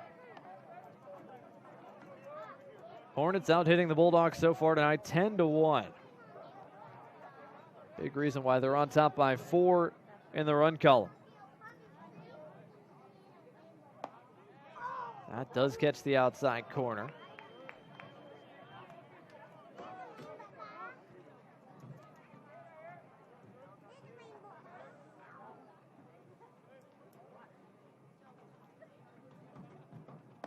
That does not. 3 balls and a strike. To Samford second baseman Brooks Carlson. Sonny DeShera behind him should the inning extend to him. Bulldogs have drawn their fair share of walks so far in this contest. 5 so far as Carlson hits this on the ground towards second. And Jaden Sloan makes the play as Samford's offense goes quietly in the bottom of the 4th. Hornets 7, Bulldogs 3. We head to the 5th when we return. Because you do.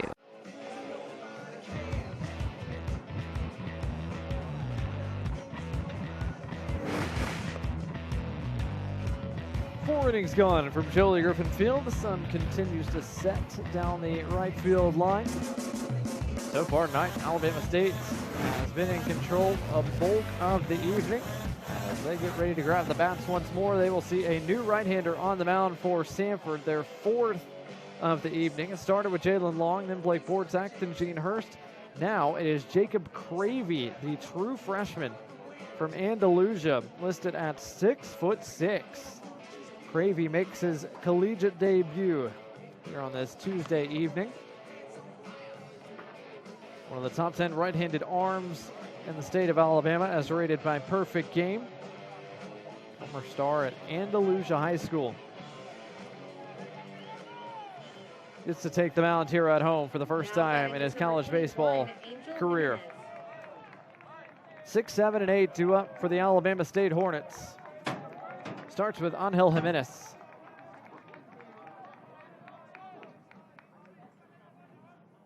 And Cravey starts with a fastball that misses just a bit low and registers at 90 on the gun behind him.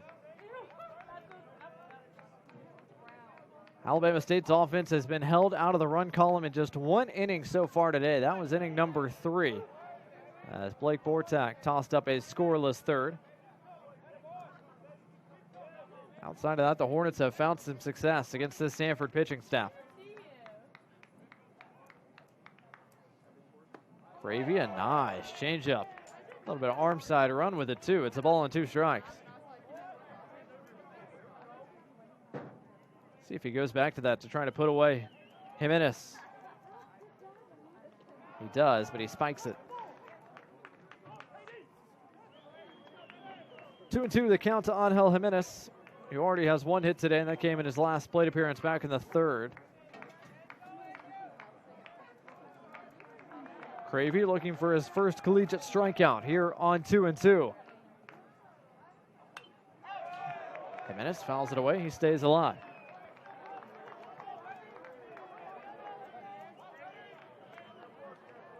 Plenty of experience on both sides, but Samford has given a couple of collegiate debuts here in the early part of this season. Blake Bortak made his this past weekend.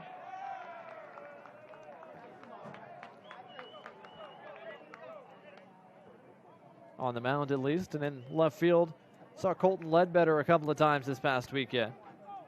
Andrew Bennett made an appearance as well. Carson Hobbs. Now here Jacob Cravey on 3-2. Swing and a miss, and Cravey's got his first strikeout of his career as Jimenez goes down.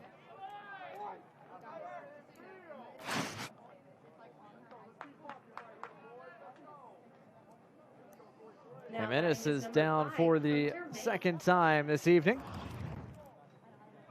He goes as out number 1 here in the top of the 5th. Here's the catcher, Hunter May.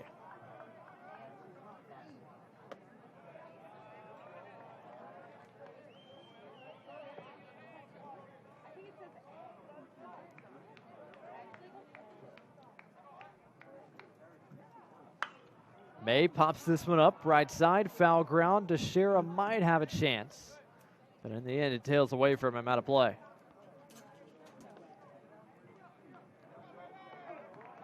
Looks like he got a little bit of help from his dugout as well, trying to chase that one into foul ground. Sunglasses can come off for all the infielders now, with the sun officially behind the facilities here on the Samford campus. Temperature starting to sink a little bit with the sun going down. First pitch was 72. Now we're down to 66 degrees and a bit of a light breeze. Still absolutely gorgeous for late February. 1-2 pitch to Hunter May. And he just gets a piece of the changeup.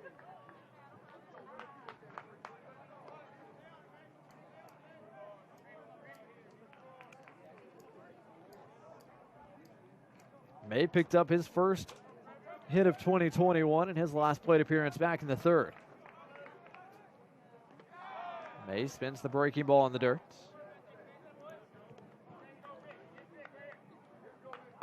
That was nifty there from Hunter May. A catcher helping a catcher. Just a little gentle tap of the baseball back in the direction of Caden Dreyer. 2-2 pitch, fouled away. We'll do it again.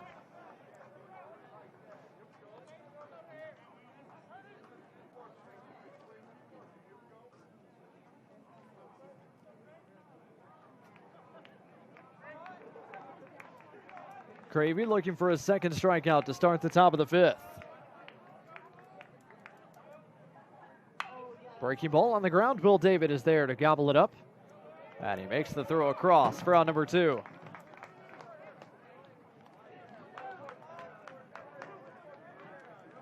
Cravey's retired. The first 2 Hornets he's seen. That brings in Jaden Sloan. Now batting is number 9, Jaden Sloan.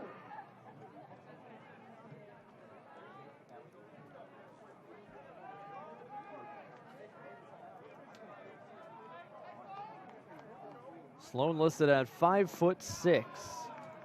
Freshman from right there in the capital city, played his high school baseball at Brubaker Tech Magnets.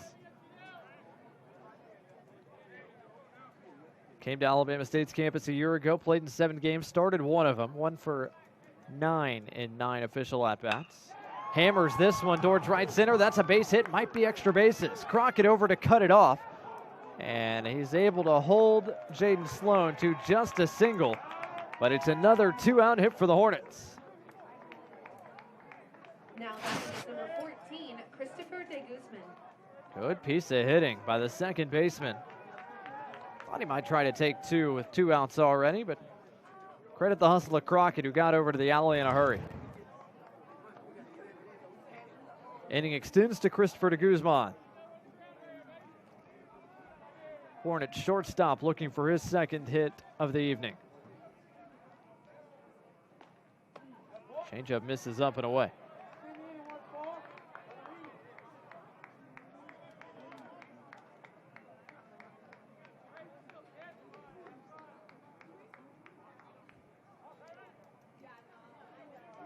May with a pretty decent lead over at first. Sloan make it, rather.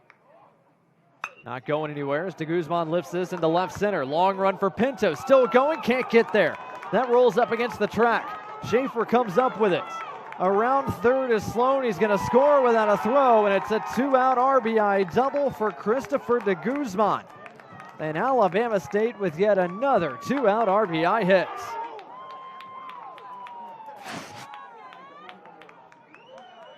De Guzman shoots it the other way, and Pinto's dive comes up fruitless. And it's hard to say whether Pinto would have been able to cut it off if he doesn't leave his feet. Because had he been able to cut it off, I don't know if Sloan would have scored all the way from first. But he does, and de Guzman's got his second extra base hit of the year, his second RBI hit of the night. And the 2-out train just continues for Alabama State. This is ridiculously impressive tonight from the Hornets offense. They have 12 hits as a team, 10 of which have come with 2 outs. Alabama State has scored 8 runs tonight. 7 have come with 2 outs already in a frame. Jabronsky Williams at the top of the lineup card looking for his 3rd hit already tonight.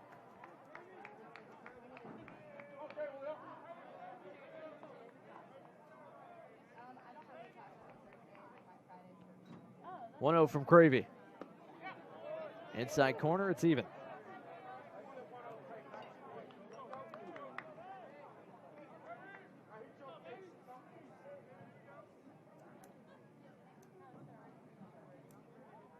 De Guzman at second, another Hornet in scoring position.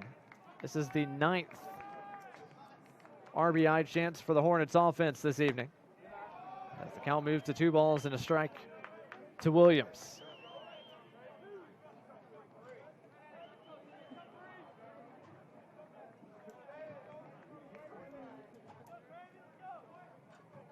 Jacob Cravey trying to get out of his first collegiate inning, having surrendered just the 1 run. Nice change up there as Williams was way out in front. It's a pretty good change up there from Cravey if he can throw it in minus counts as well as plus counts.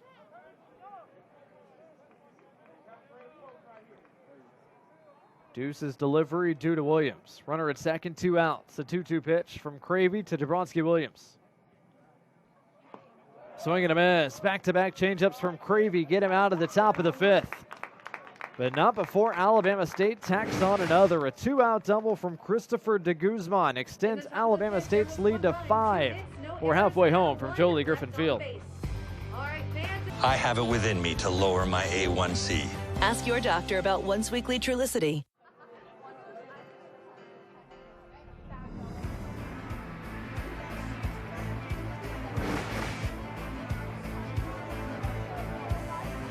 Halfway home from Jolie Griffin Field so far this evening.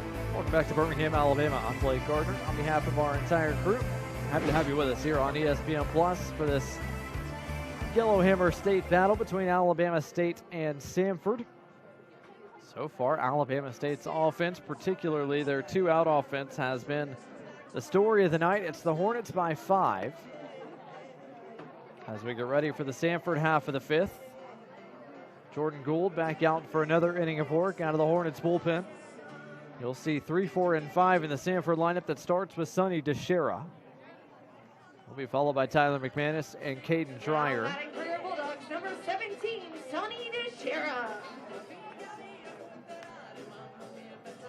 Samford's offense with 3 runs on just 1 hit so far this evening. All 3 runs came back in the second.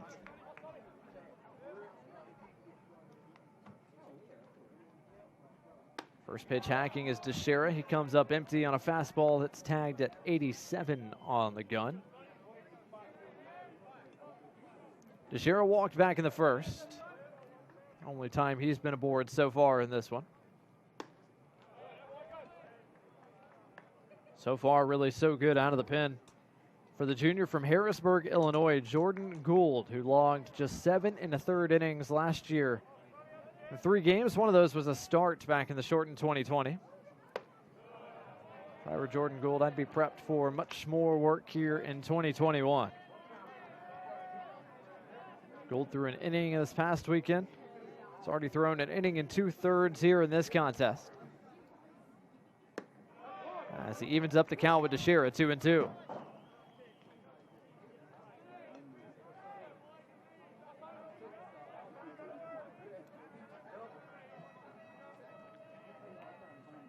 Gould looking for his first strikeout since coming out of the pen. Missed up and away. Another good at-bat here by DeShera, who's run it full.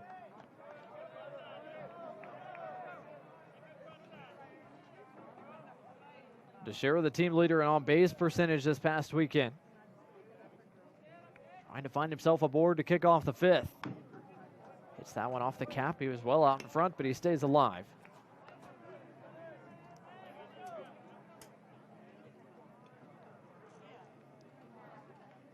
DeShera's walked twice this year. He's been hit twice this year. He's also got 3 hits to his early ledger here in 2021. Another payoff pitch here from Gould. Downstairs, ball 4, and Samford does have the leadoff man on. DeShera takes his second free pass in 3 plate appearances. And that, I believe, is the first time Samford has gotten the leadoff man aboard. 1 gone, Tyler McManus to the plate.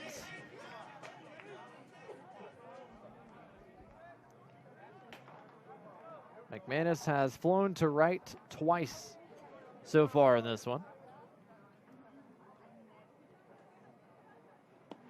As the breaking ball spins out of the zone.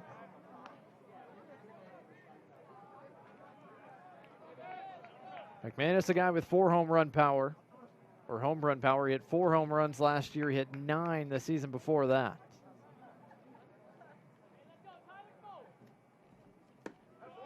And he's thought he was going to be out front 2-0. That fastball is called a strike. Evens up the count 1-1.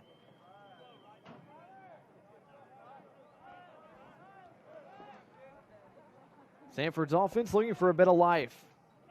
Hitless over the past 2 frames.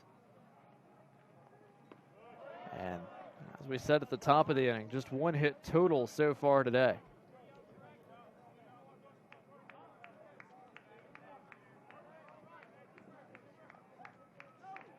Alabama State does have a little bit of action in their bullpen. That looks like Jorge Rivera, who's lightly throwing. But the Hornets no doubt hoping that Gould can get them through at least the bottom of the 5th. 2-2, the count to the Samford DH.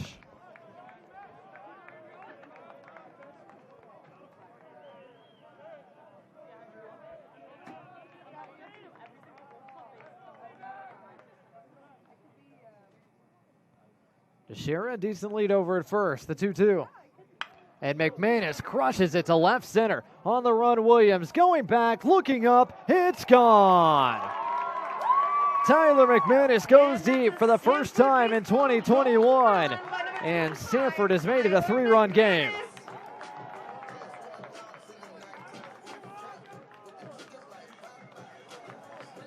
Had a feeling Tyler McManus was overdue to show off some power. And he got a pitch he liked from Gould. Now batting is number 24, Caden Dreyer. And he looked like he thought he got it right away. Into the trees out in left center. McManus goes deep for the 5th time in his Samford career. And he's got his first runs driven in here in 2021. And the second hit of the day for the Samford offense is a big one. Samford cuts a 5-run deficit to 3.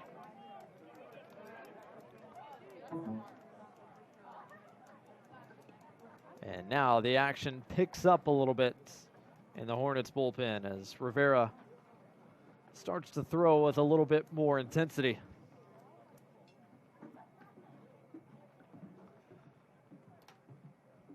Five runs on 2 hits for Samford so far in this one, but they have made the 2 hits count. A 2 RBI hit for Brooks Carlson back in the 2nd, and a 2-run bomb for Tyler McManus here in the 5th. Alabama State, despite all the offensive prowess tonight, just can't really seem to put the Samford team away. That is going to be all for Jordan Gould. His evening is done after an inning and 2/3 of work and 8 batters faced. It's a new right-hander coming out of the pen for Alabama State. We'll introduce him on the other side of a quick break. ABC time. Mavs, Nets, Clippers, Bucks on ABC.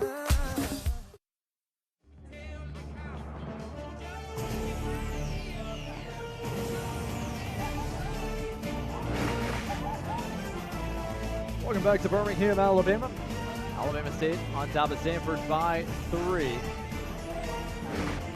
After Tyler McManus hit a 2-run home run to cut Samford's deficit from 5. Jordan Gould taken out of the contest. Alabama State goes to a new right-hander, number 37, Britt Buckaloo. Buckaloo, the senior right-hander, now in his 5th year of college baseball, his 4th season at Alabama State after transferring in to this program from Georgia Highlands Community College. Appeared in 5 games and last season. He's already made an appearance in this one. As you saw the numbers on your screen, 2 innings of work against Tennessee Tech. Gave up 2 earned on 3 hits. Struck out 2, but also hit 3.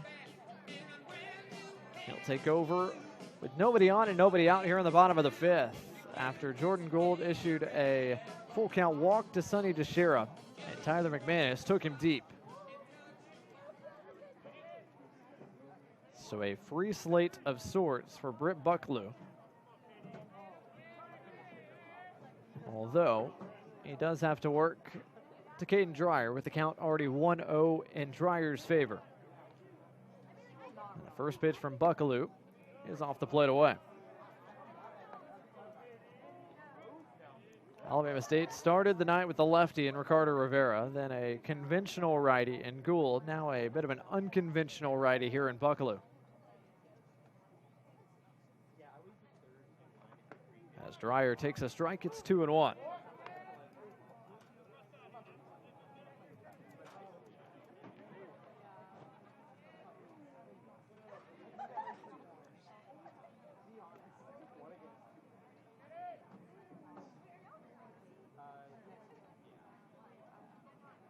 Dreyer chops this foul. It's 2 balls and 2 strikes. Buckaloo, for his part in 2020, was excellent in that shortened campaign. 15 and 2/3 innings, an ERA of 1.15. Struck out 14 and walked just 2. Far and away his best season at college baseball. He's got a chance to start this appearance with a strikeout of Dreyer.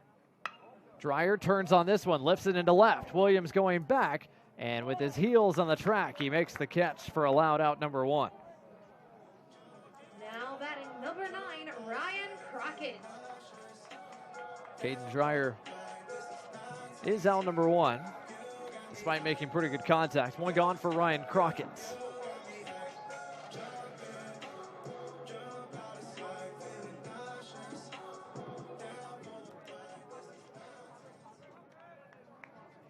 Crockett hasn't had to lift the bat off his shoulder to this point tonight. Recipient of a pair of free passes. Senior right fielder from Wetumpka gets yet another start here in right field this evening. And he hammers this back up the middle for a base hit. Credit to Buckaloo, who got out of the way. But Crockett is aboard for the third time tonight.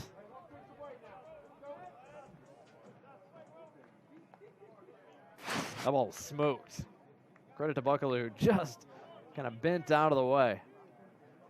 Now batting for your And Ryan Crockett has his third hit of this early 2021. This would be Ayrton Schaefer's spot in the lineup. Carn Samford going to the bench, though, with 1 on and 1 out here in the 5th. It's Colton Ledbetter, the true freshman from Hoover, who will check in here in the bottom of the 5th.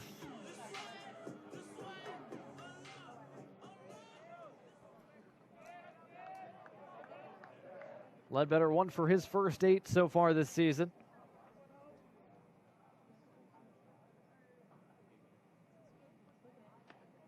As he takes downstairs. Ledbetter just the 1 hit, but it was a big one. Back on the 20th, that was Saturday's contest. Came to the plate with 1 on and 2 out, with Samford down by 1 in the bottom of the 8th, and hit a double off the wall that tied the game. A game Samford would go on to win by 1.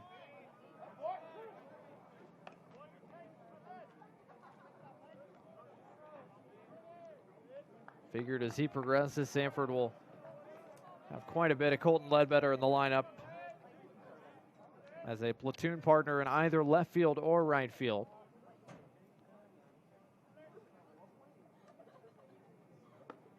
Nice pitch from Buckaloo, but it doesn't quite get back to the outside part of the plate. Samford doesn't have a ton of left-handed hitting on this roster. Towns King, Carson Eady, Colton Ledbetter, really the only 3 left-handed bats. As Ledbetter stings this one down into the right field corner. This is going to roll towards the wall. Ledbetter's going to have extra bases. As Crockett gets the stop sign at third, it's the second extra base hit in the career of Colton Ledbetter. And Samford's in business in the 5th. Now batting number 32, Will David. Nice piece of hitting by Ledbetter. And like most lefties, more than happy to go down below the zone to go get that fastball. And Samford's got 2 in scoring position with just 1 out for Will David.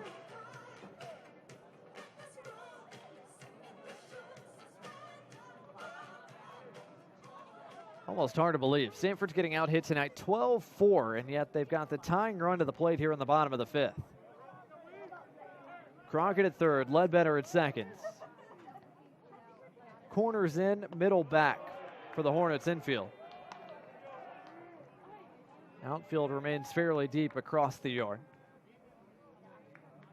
Well, David with a chance to make this a 2 or perhaps even 1-run game.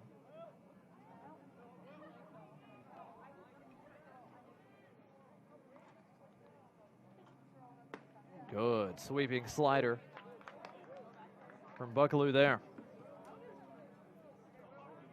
Second time tonight, David's come to the plate with an RBI opportunity. Last time came back in the 3rd when he flew out to Jimenez and Wright.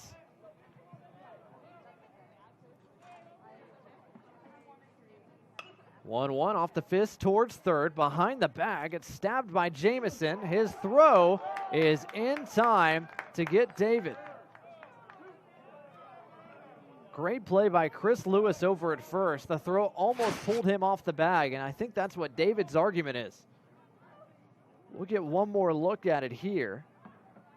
Hard to tell. Our camera screened out by the Samford first base coach. Samford head coach Casey Dunn out to talk to first base umpire Ricky Armstrong. And hard to tell. Looks like Lewis got back to the first base bag from there. And if he did, that was a great play by Lewis, who had to stretch quite a ways to get the throw across the diamond and still keep a foot on the bag. Unproductive out off the bat of David. Neither runner in scoring position moves.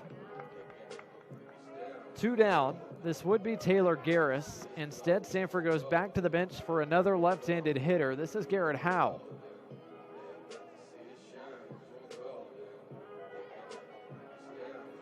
Howe, the true freshman from Tacoola, Georgia.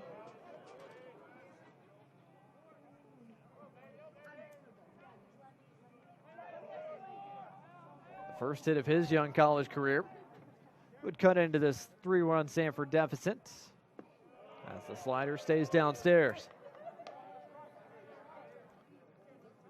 Samford getting aggressive with their bats off the bench here in the frame. Colton Ledbetter has already checked in and delivered.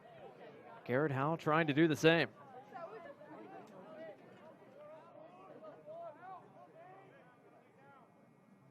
One-0 from Buckaloo. Evens it up, a ball and a strike.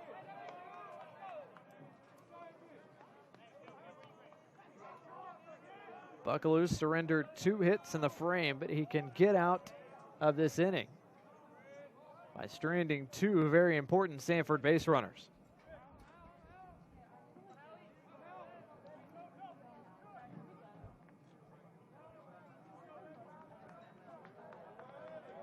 Howe made 1 brief appearance this past week, and it came on Friday against UT Martin.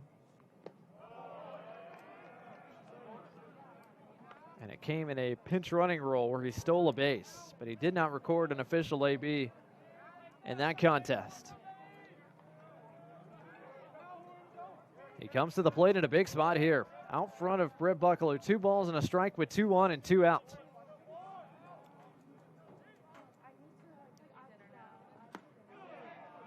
As that gets back to the outside corner, it's 2-2.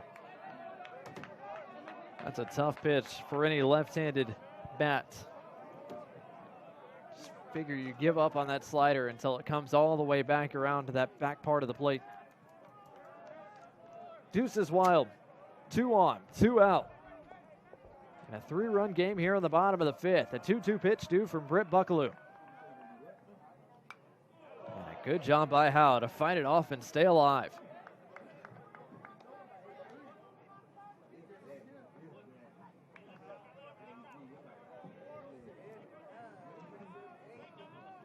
Samford's already got 2 in the frame thanks to a 2-run home run off the bat of Tyler McManus. But they're looking for more here as Garrett Howe could potentially make this a 1-run game with a 2-out base hit. Howe owed another 2-2 from Britt Buckaloo.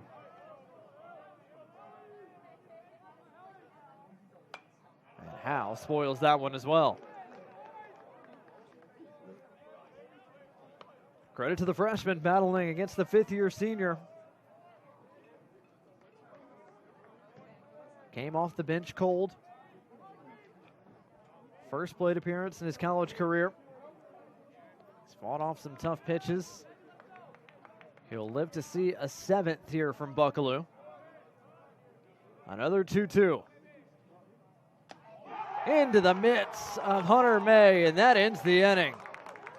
Big pitch by Buckaloo as he strands 2 Bulldogs in scoring position. It's Alabama State on top by 3 as we head to the 6th next.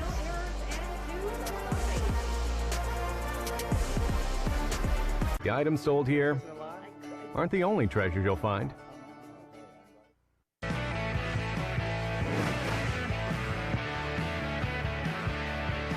Welcome back to Joe Lee Griffin Field. 5 innings going, 4 to play between Samford and Alabama State.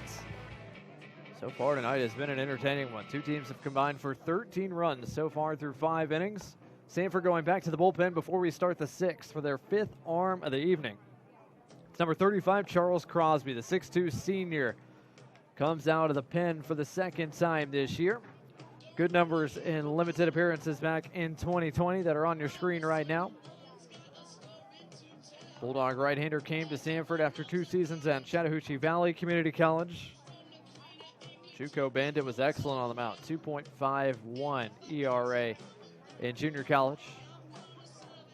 Saw action in 7 2/3 innings as a junior back in 2019. 12 innings of work last season.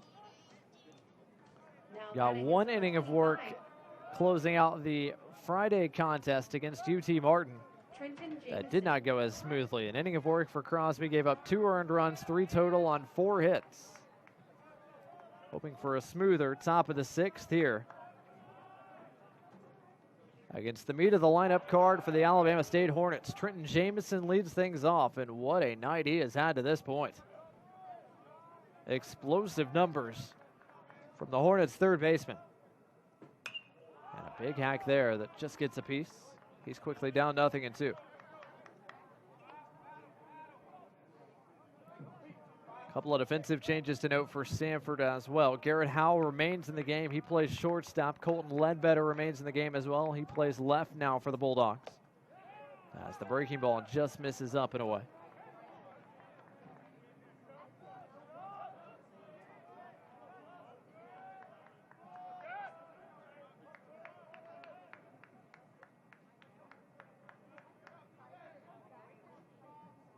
One-two pitch here from Crosby. Another big breaking ball. This time it's spoiled by Jamison.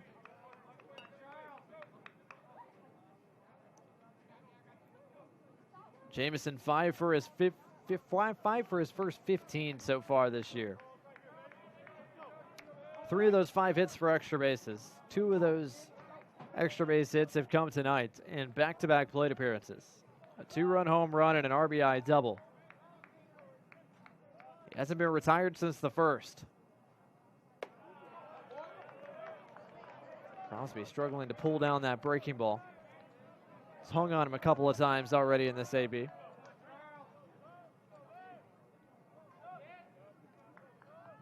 Does he go back to the fastball here on 2-2? He does, and it's tipped off Dreyer, who can't hang on. And that might have caught Dreyer's right hand as well, which never feels good.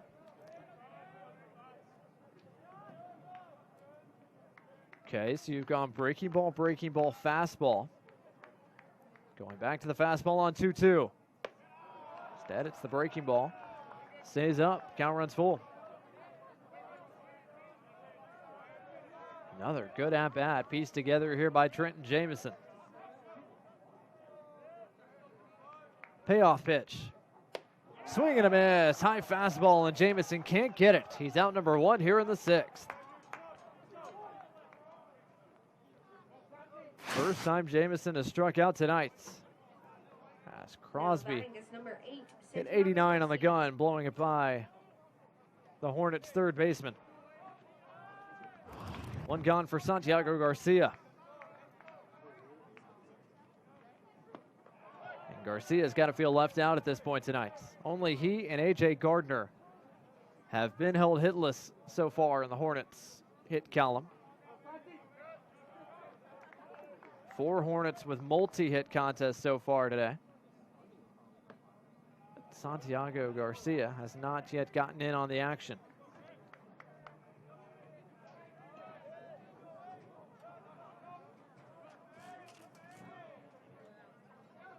One downstairs, and that might get over the screen. Just stays in play. Garcia, once again, the Hornets DH tonight. Guy who's caught quite a few innings in his time at Alabama State. Good pitch from Crosby. It's 2-2. Thought this stat was crazy. Back in 2019, Garcia caught every pitch from the Hornets rotation. 464 innings. That is an absurd number. God bless his knees. As he gets wiped out by the Crosby breaking ball here. Dreyer's throw down to first is true. And Charles Crosby's got 2 strikeouts to start the 6th. Now batting is number 6. So Crosby put away Jamison with a fastball. He gets Garcia on a breaking ball that might have bounced before the plate. 2 gone for Chris Lewis.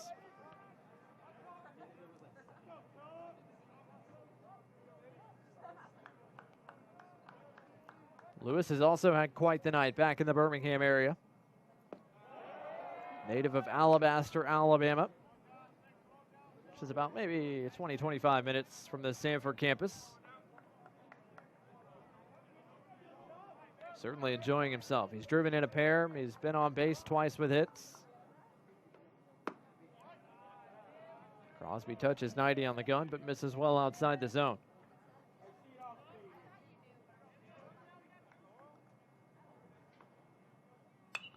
That's off the fist, out of play. It's a ball and 2 strikes, and Crosby 1 pitch away from potentially K'ing up the side here in the top of the 6th. Hornets have scored runs in 4 of the 5 frames they've come to the plate at this point. 1 in the first, 4 in the second, 2 in the fourth, 1 in the 5th. The only time they were held out of the run column was the 3rd. This is spanked into center. Pinto on the run towards the alley. Got a great jump and makes the catch. 3 up, 3 down go the Hornets in the top of the 6th. Samford trailing by 3 with some work to do with the bats. We'll see if they get the bats going when we come back. No runs, no hits, no errors, and no one left on base.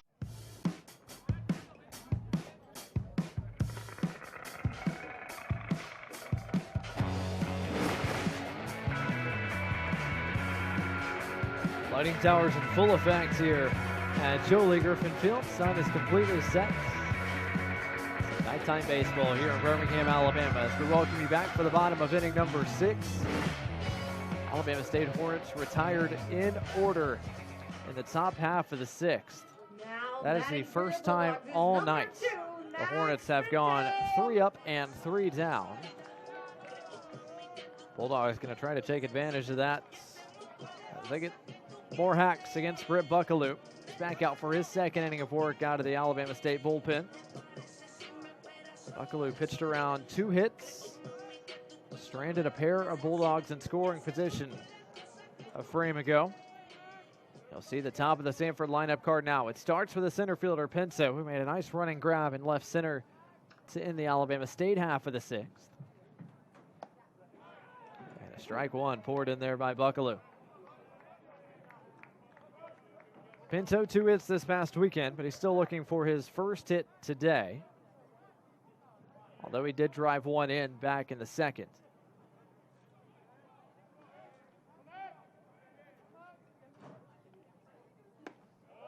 Slider spins away from Pinto and away from the zone as well.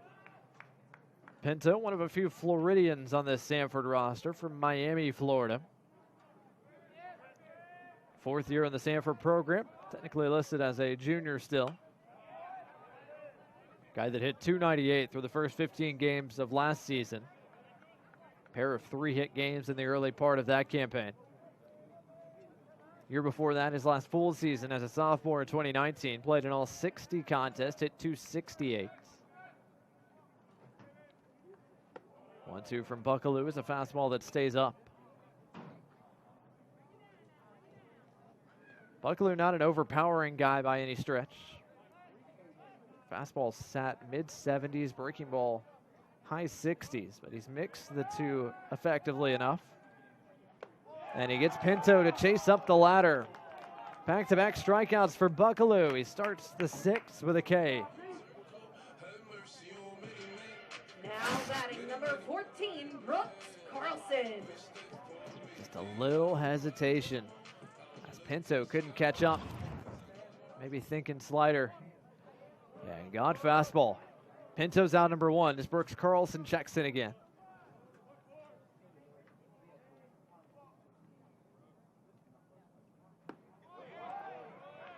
Strike 1 to the Bulldogs' 2nd baseman. Carlson and Tyler McManus have the 2 biggest swings for Samford offense to this point. 2 RBI single for Carlson, came back in the 2nd.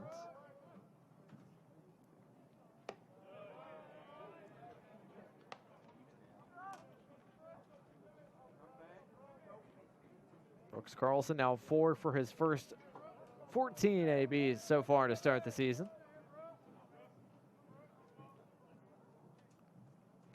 And he wears that one off the arm. 3 straight fastballs to Carlson. The 3rd one got him on that lead left arm. Samford's got a base runner. Right off the tricep. That'll leave a mark.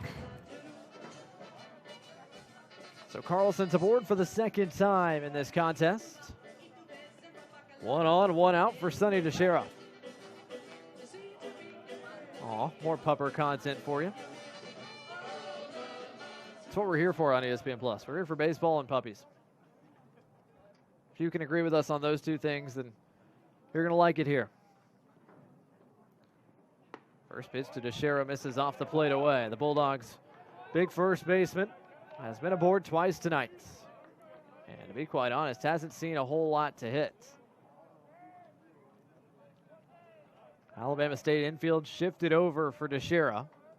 Shortstop to Guzman well into the 6 hole. The second baseman Sloan almost behind the second base bag.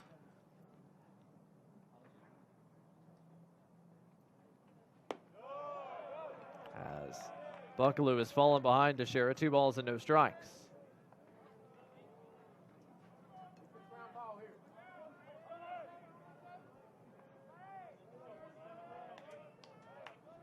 Dangerous spot to be here.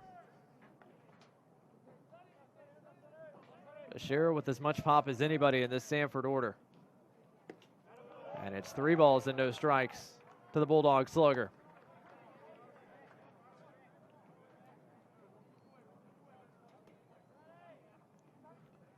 A walk would allow Samford to get the tying run to the plate with just 1 out here in the 6th. And it'd be in the form of Tyler McManus, who went yard last time he was at the plate. As that fastball catches the top part of the zone.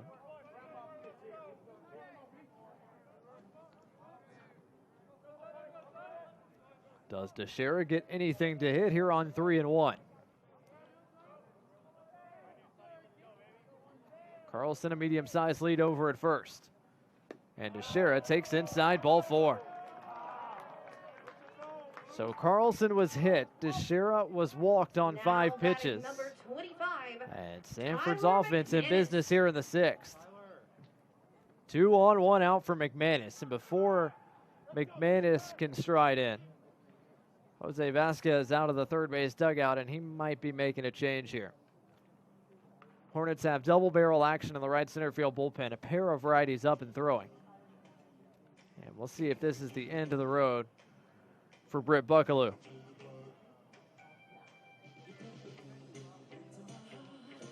Buckaloo's faced 8 Bulldogs so far tonight, inning in a third. He struck out 2, walked 1, giving up 2 hits. And the Hornets are going to stick with him here with 2 on and 1 out in the 6th.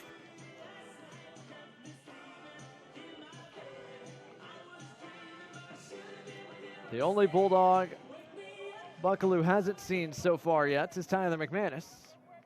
And that's because McManus hit a 2-run home run on the last hitter that Jordan Gould was able to finish.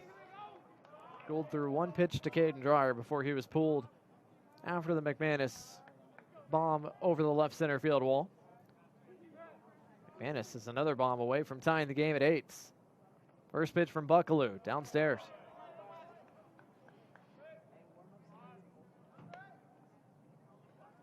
Alabama State's been in control all night, but they haven't quite put the Bulldogs away.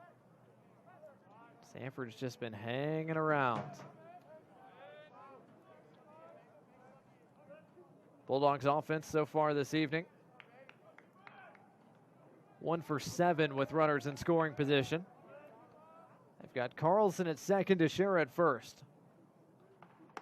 As McManus takes a strike.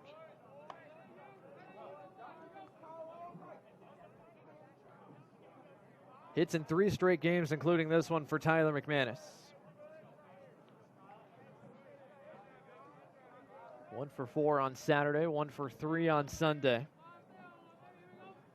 1 for 3 so far in this one. Buckaloo's 1-1, fouled away.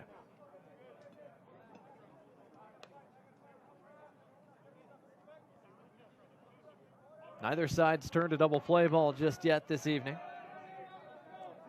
Hornets would love one here. Their infield still pretty heavily shifted over. Sloan close to the second base bag, holding Carlson. 1-2. Well upstairs.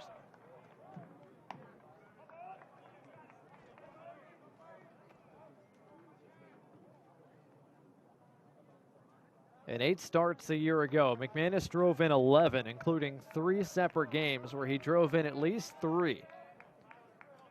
Of course, he's driven in 2 already in this one. 2 on, 1 out. A 2-2 due from Britt Buckaloo.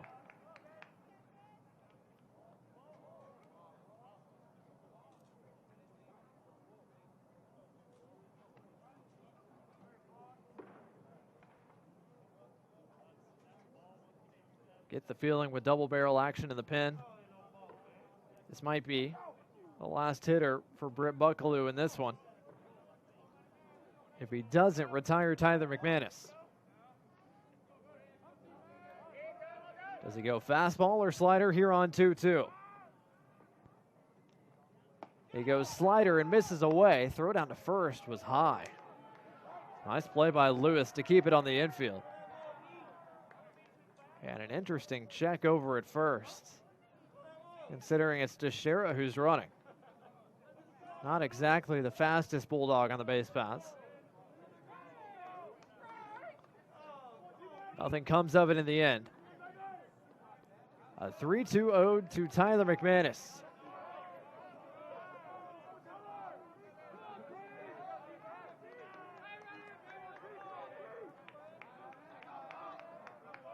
Payoff pitch. Outside corner, called strike 3. Buckaloo paints the corner, much to the dismay of McManus, who can't believe it. McManus thought it was outside, and it might have been, but that's an awfully good spot from Buckaloo. 3rd strikeout of the evening for Britt Buckaloo out of the pen.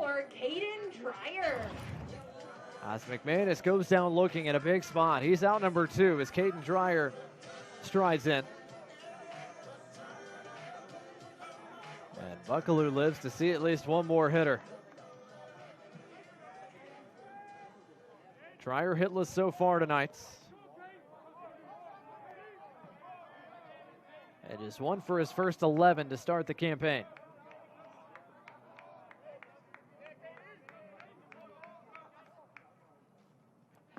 First pitch, fastball is good.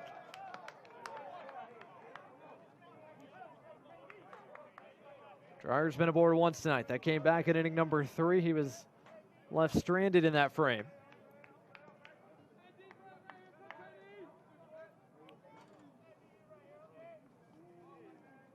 Bulldogs offense looking for their second 2-out hit of the night.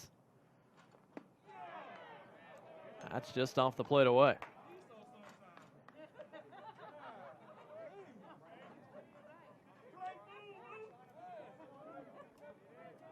The only other 2-out hit of the evening has come courtesy of the man at second base. That's Carlson, who takes his lead out there. Teixeira, the Samford runner, at first. 1-1 due to the Bulldogs backstop Caden Dreyer. 1-2.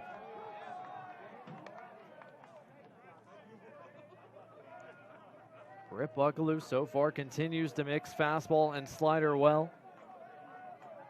He's gone 1 complete time through the Samford lineup. This is second time facing Caden Dreyer, trying to get out of a 2-on jam for the second time in as many innings. Dreyer goes up the ladder and stays alive.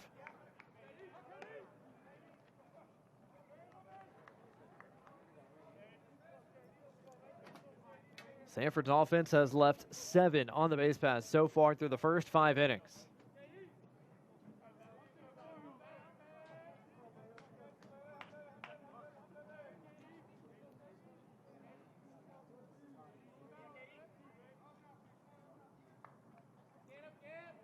Game is slowed down here in the bottom of the 6th in a big spot. 2 on, 2 out in a 3-run game. Samford with the potential tying run at the plate in the form of Caden Dreyer. Britt Buckaloo looking for potentially his 4th K of the afternoon. Dreyer pops it up, shallow right. Jimenez coming on. And Jimenez can't make the play. It falls to the turf. 1 run scores. Here comes Teixeira around third. He's going to score as well. It's a 1-run game.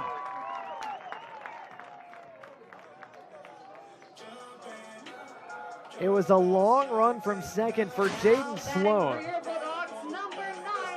Surely, Angel Jimenez has to call him off this baseball.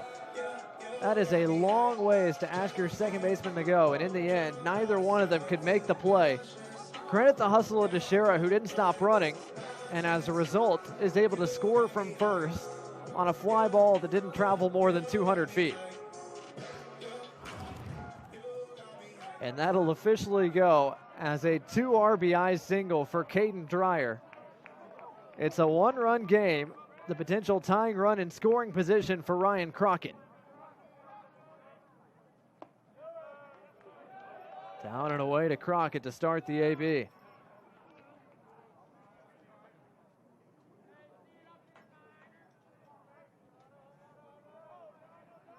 Alabama State so close to getting out of the inning, probably should be. The inning continues. Samford tacks on 2 more runs. They've got a chance to add with Crockett at the plate, who takes a strike on the inside part. Honestly, I thought the first pitch looked a little bit better than the second. Either way, it's 1-1.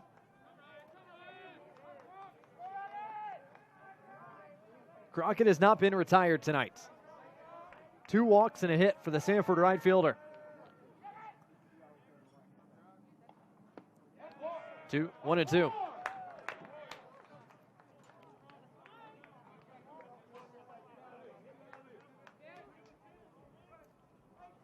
Britt Buckaloo trying to get out of the bottom of the 6th with a 1-run lead. And Dreyer at second. Off the fist, down the right field line, foul.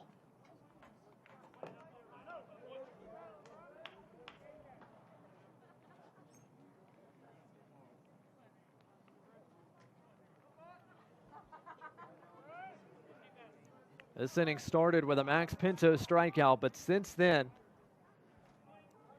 free passes helped this Samford offense. Carlson was hit by a pitch. Sonny Teixeira walked, and a Texas League 2 RBI single for Caden Dreyer made it a 1-run game. And really, that more than anything has been the story of the night for Alabama State pitching. Samford's offense has been given 9 free bases. They've drawn 7 walks and had 2 batters hit. So despite the fact that Samford's offense has only put 5 hits on the board, they have 7 runs. 2-2. Crockett stays alive.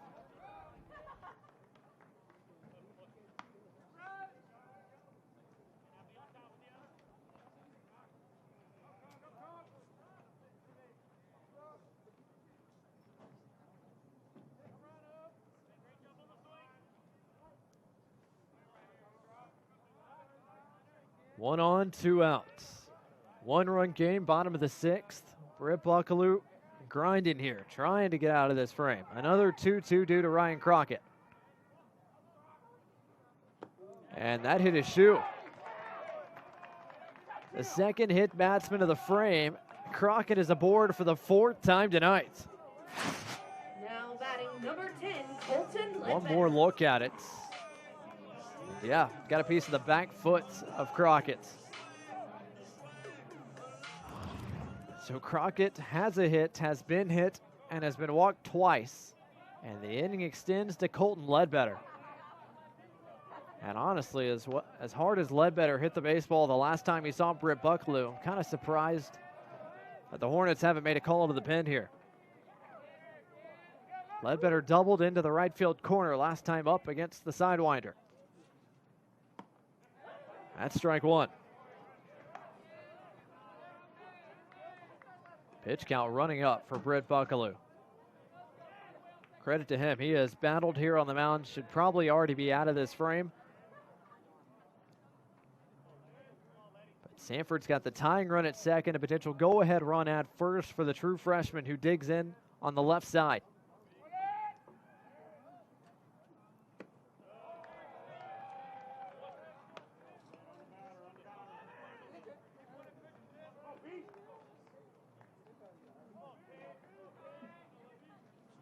Two hits in the young career of Colton Ledbetter. They've both gone for extra bases.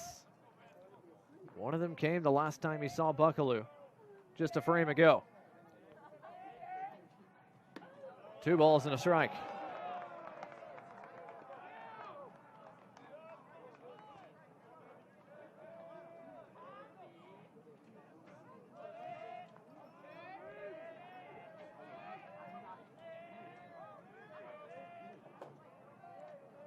Can Ledbetter deliver with men aboard for the second time in 4 days? Fouls it off. It's 2-2.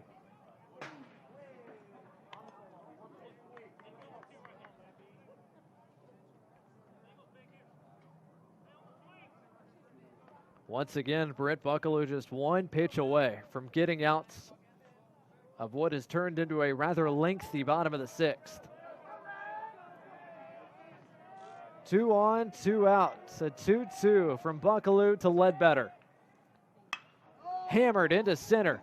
Going back, Gardner. Still going back, makes the catch. Hit well by Ledbetter. Gardner able to haul it in. It ends the bottom of the 6th as Samford strands 2 more, but they tack on 2 more thanks to Caden Dreyer. We've got a 1-run game with 3 innings left from Jolie Griffin Field. ESPN Plus. It exists because you do. ESPN Plus. Your sports, our originals, now streaming.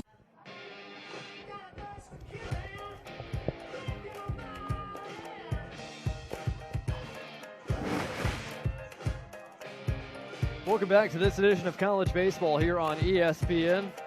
Blake Gardner here with you on the Samford University campus on behalf of our entire crew. Glad you could join us. If you're just now joining us, you've missed quite the game and quite a bit of action. 15 runs between the 2 teams and just 1 separates them. As we get ready for the top of the 7th, Samford calling another arm out of their bullpen. And another freshman, number 28, Carson Hobbs, will take over before we get going in the top of the 7th. Second appearance of the young year for Hobbs. And yet another true freshman from nearby Thompson High School. Hobbs pitched once this past weekend. Tossed up a scoreless frame. And a 3-up, 3-down save of a game Samford won by a final score of 5-4. So Hobbs, the new Samford right-handed pitcher, he is the 6th arm of the night for the Bulldogs. As Samford has gone through their fair share of pitching, not trying to overwork anybody. As they try to keep everybody relatively fresh and ready for a weekend series coming up against the top 10 ranked Florida Gators down in Gainesville. The series will start Friday at 5:30 Central Time. First pitch fastball, a strike from Hobbs at 92 on the gun. To start the top of the 7th to A.J. Gardner, who made a play in center, backpedaling to cap the bottom of the 6th. And Gardner quickly finds himself down 0-2. Alabama State on top by 1, looking for their first win here in the early part of 2021. 3 straight fastballs from Hobbs. This one hit pretty well down the line and right, but foul. Alabama State started 0-3, losses to Jacksonville State, Tennessee Tech, and Southern Illinois. The one to Southern Illinois, really the only bad one. They'll be back at home for the first time this season, where they will play a pair against Eastern Michigan before getting ready for SWAC play, which they will start also at home against Jackson State. And then these 2 teams will play the return matchup March 10th down in Montgomery as Samford will travel down to the capital city. Hobbs spikes the breaking ball, and that gets into the crowd. Nice catch by somebody on the 5th row.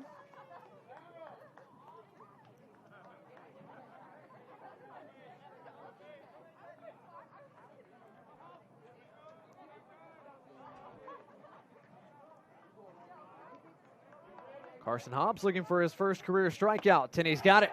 He powers the fastball by Gardner for out number 1.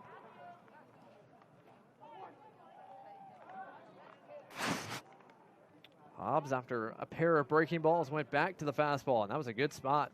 Now batting is number 21. Maybe even went back and got a little bit more for that one. 93 on the gun. Gardner retired once more. And first pitch swinging and missing is Angel Jimenez.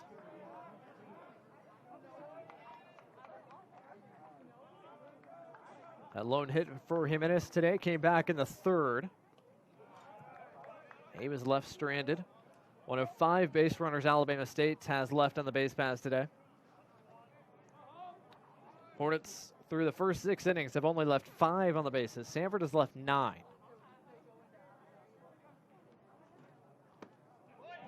Another fastball from Hobbs and another swing and a miss from a Hornet hitter.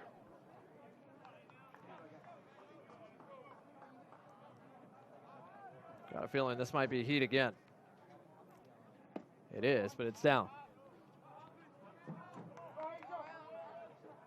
Alabama State went in order for the first time back in the 6th. 5 straight Hornets have been retired. Could be 6 here on this ground ball that finds Howe. And it is. Howe makes the play across the diamond. First time he's been called upon since taking over at shorts. That's on number 2.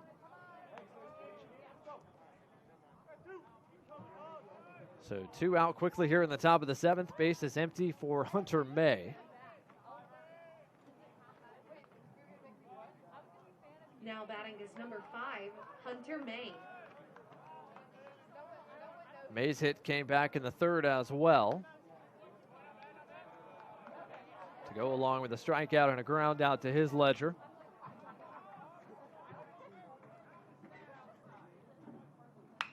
That's hit hard on the ground, past the dive of David, rolling towards the left field corner. May on his way to second. The throw in is going to be late, and Hunter May has got a 2-out double.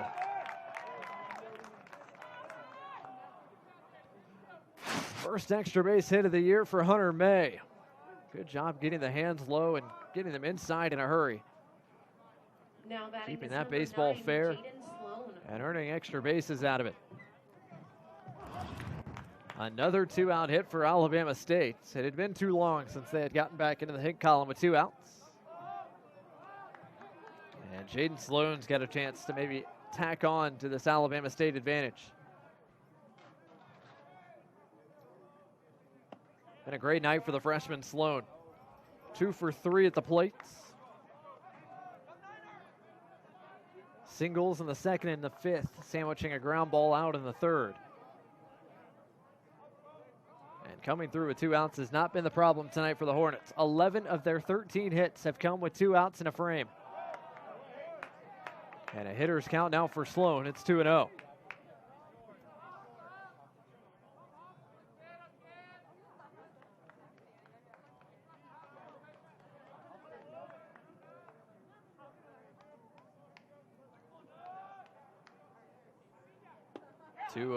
Is in there. It's 2 balls and a strike.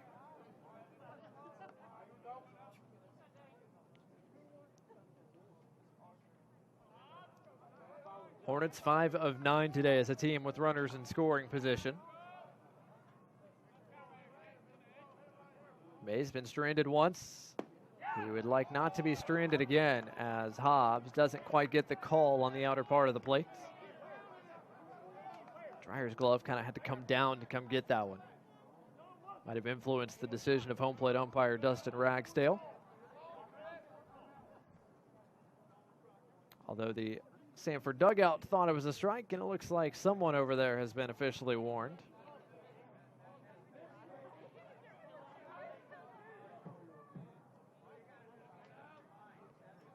Not sure who exactly was the offending party.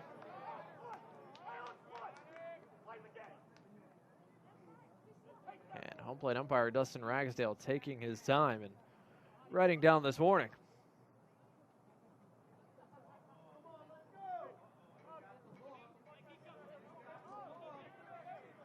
So after a long stoppage here, it's 3 balls and a strike to Jaden Sloan.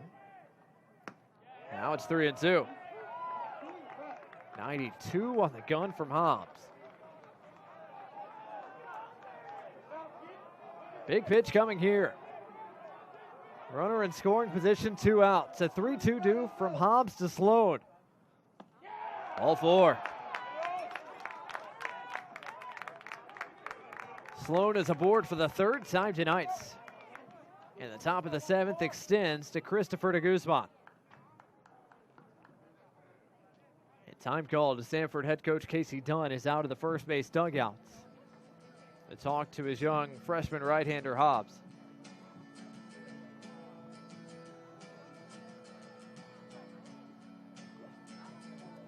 Samford doesn't really have much action right now in the pen. This looks like it's Hobbs all the way to trying to close out the 7th. As he'll face the Alabama State shortstop de Guzman, who came into the night just 1 for 10 this past weekend in 3 games. So far working on a multi-hit night. That looked like perhaps Casey Dunn waited an extra tick out on the mound just so he could talk to home plate umpire Dustin Ragsdale.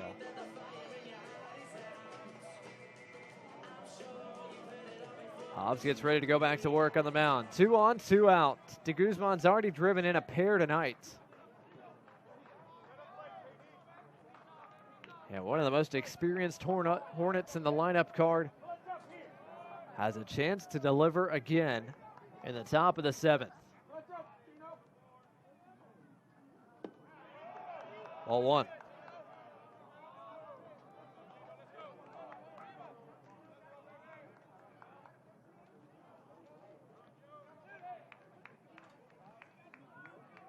De Guzman, Sloan, and May have provided some pop in the bottom third of this lineup card tonight for the Hornets. The 3 have combined for 6 hits.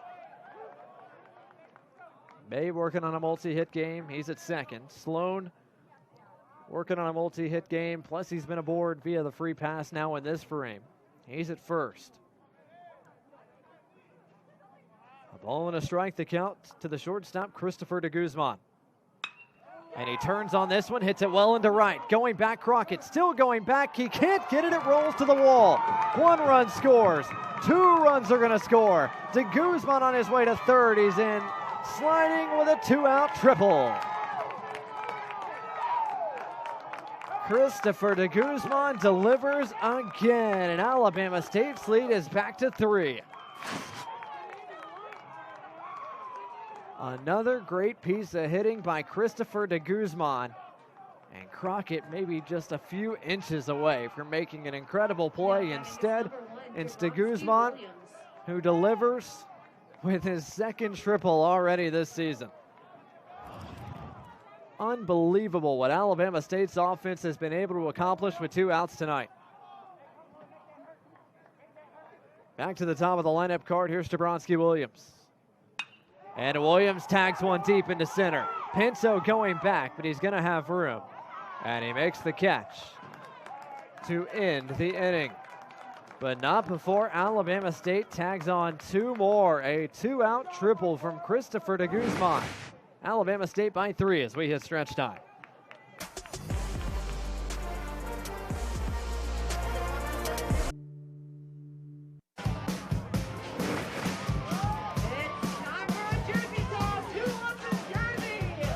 Fans here at Jolie Griffin Field enjoying a bit of stretch time in a game that has seen its fair share of action through 6.5 innings so far tonight.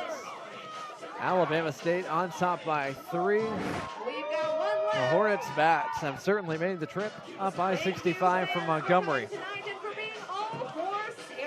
14 hits for Alabama State. The latest big one, a 2-out triple off the bat of Christopher de Guzman that drove in 2 and gave the Hornets a bit of breathing room. Britt Buckaloo back to work here on the bottom of the 7th. Against 8, 9, and 1 in the Samford lineup, it starts with Will David. Number 32, Will David. It's a Samford offense tonight that has generated 7 runs on just 5 hits. But they've generated their fair share of free passes as well. As David slaps this one up the middle, the second baseman Sloan was shaded that way, and he makes the play. Tough break for David. Hit it right back up the middle, but Sloan was playing almost behind the second base bag and even played the tough hop there. Got an in-between hop and from the outfield grass. Able to throw out David.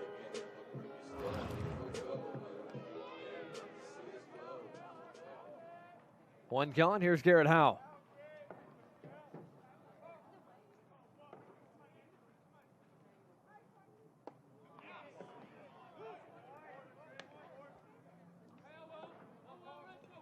Howe, a strikeout victim back in the 5th. When Buckaloo got out of his first jam of the night, he left 2 Bulldogs on the base path. Howell lifts this one into the air towards left. It's Jabronsky Williams over, and he makes the catch for out number 2.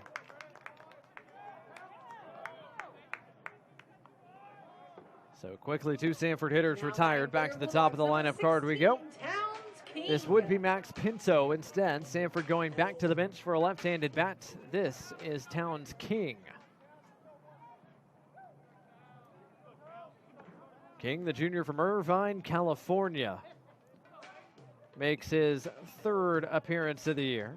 This will be at bat number 5. After he got the start in the Sunday series finale against UT Martin. King, first pitch hacking on the ground towards first. Lewis will take it to the bag himself, and it is a quick bottom of the 7th for Britt Buckaloo in this ASU defense. 3 up, 3 down, go the Samford hitters. 2 innings left. It's Alabama State on top by 3.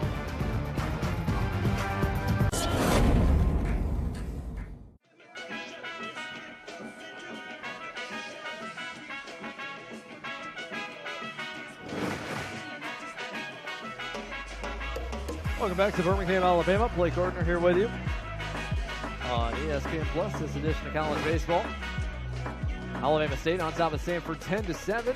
Another new arm on the mound for the Samford Bulldogs and another college debut. This is number 31, Michael Ross, the true freshman from Lakeland, Florida, is going to be Samford arm number 7 of the night. It was Jalen Long. He got 2 innings off the top for the Bulldogs on the mound. Then Bortek, Hurst, Cravey, Crosby, Hobbs, and now it's Ross.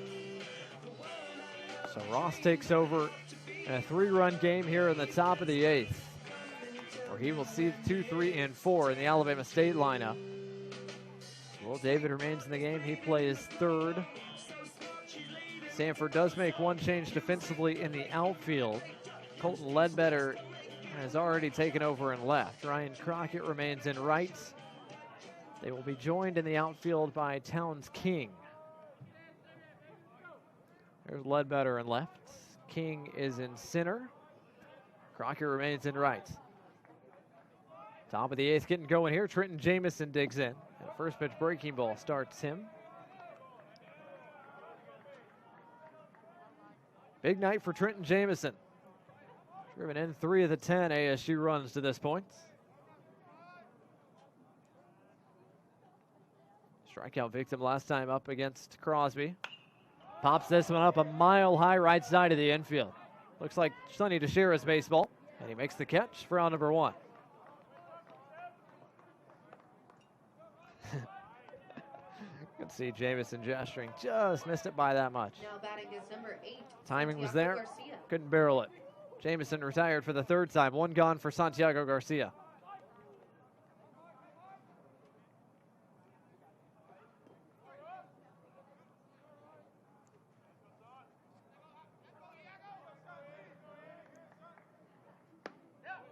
Garcia still trying to break his way into the hit column. He and A.J. Gardner are combined 0 for 7 tonight. The rest of his teammates are combined 14 for 29.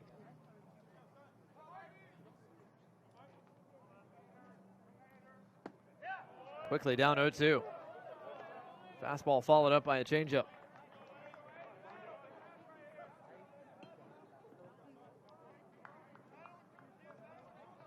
Ross looking for his first collegiate strikeout. Missed up and away.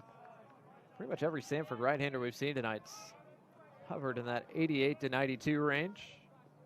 First few fastballs from Ross, 88, 89. 1-2 fastball touches 90.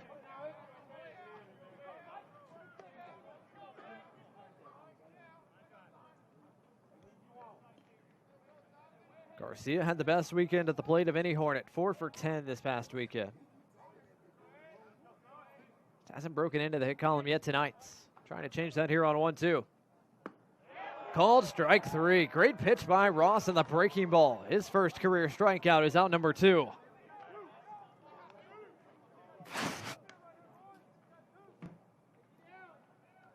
Man, nice tight action on that breaking ball.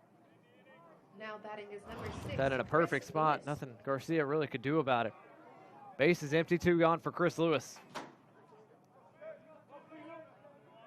One of 6 Hornets with multi-hit performances tonight. There's that breaking ball again.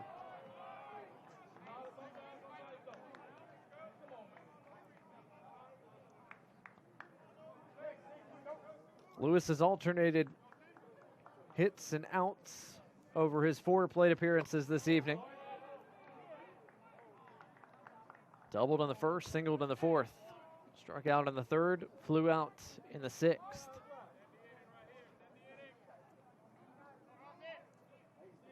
Michael Ross trying to set down the Hornets in order for just the 2nd time tonight. 2 balls and a strike, the count to Lewis. Lewis just 1 for 10 this past weekend, but safe to say he's got the bat going tonight, like so many of these Hornets hitters. 2-1 from Ross. Fouled away.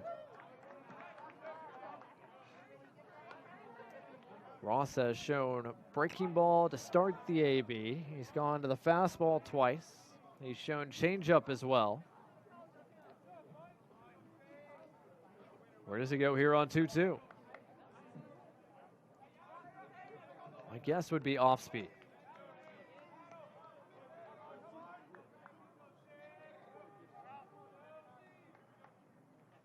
It is off speed, but it misses down. Count runs full.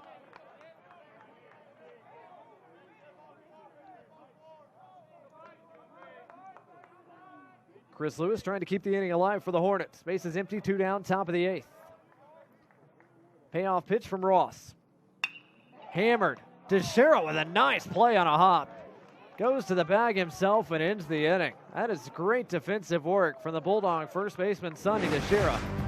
And Alabama State goes in order in the 8th. 3-run game. Samford grabbing the bats when we come back. Clippers Bucks on ABC.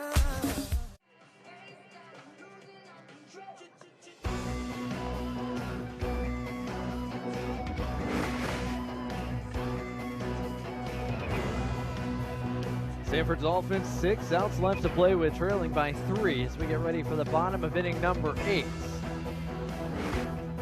Back here at Joe Lee Griffin Field, heart of the order due up for Samford. Make some moves here late. Now batting is number 14, Brooks Carlson. Start the inning with Carlson. He'll be followed by Teixeira and McManus against Britt Buckaloo. Back out for his 4th inning of work. So far, 3 innings pitched from Buckaloo. He's given up 2 runs on 3 hits, struck out 3, walked 1.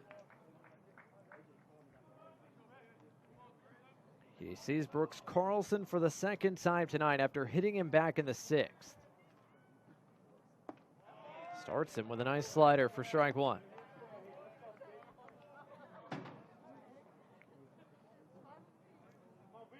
Extended appearances out of the pen, nothing new for Buckaloo, who made just 5 appearances last year, but logged 15-plus innings in those 5 apps. Certainly getting stretched out tonight after 2 innings of work 3 days ago against Tennessee Tech.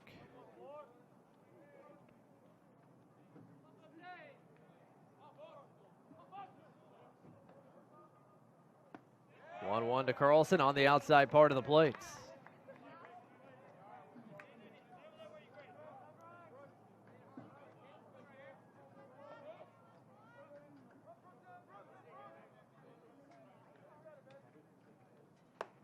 Up the ladder, Carlson doesn't offer. Carlson trying to find himself aboard. Samford's had base runners in every inning except the 4th and the 7th when they went in order. 2-2 from Buckaloo. And that hits Carlson. So Buckaloo has hit Carlson twice. And Brooks Carlson finds himself aboard for the 3rd time tonight. That fastball wasn't particularly close, as Carlson's now been hit in the arm and the leg. Samford does have the leadoff man on. Here's Sonny Teixeira.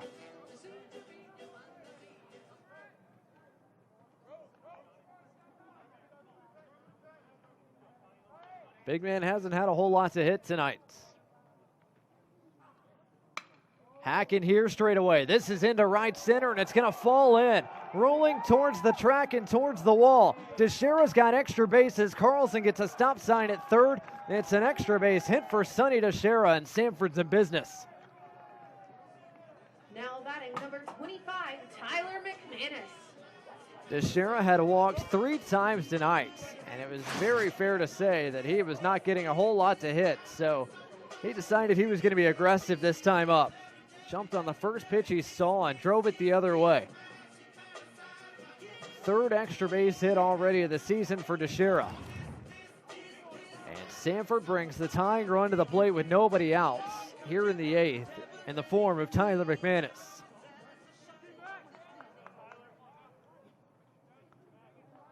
And just like that, Alabama State gets action up and going in the pen again. Pair of right-handers up and throwing. As Buckaloo starts McManus a bit downstairs. Goodness, I thought that was a strike. Last thing you want if you're Britt Buckaloo is for that zone to start getting a little bit tighter. McManus has driven in 2 of the 7 runs tonight for the Bulldogs. Those both came on a 2-run home run back in the 5th. That's on the ground towards third. Lightly bobbled by Jamison. The throw in the dirt. And not handled by Lewis. Everybody's safe.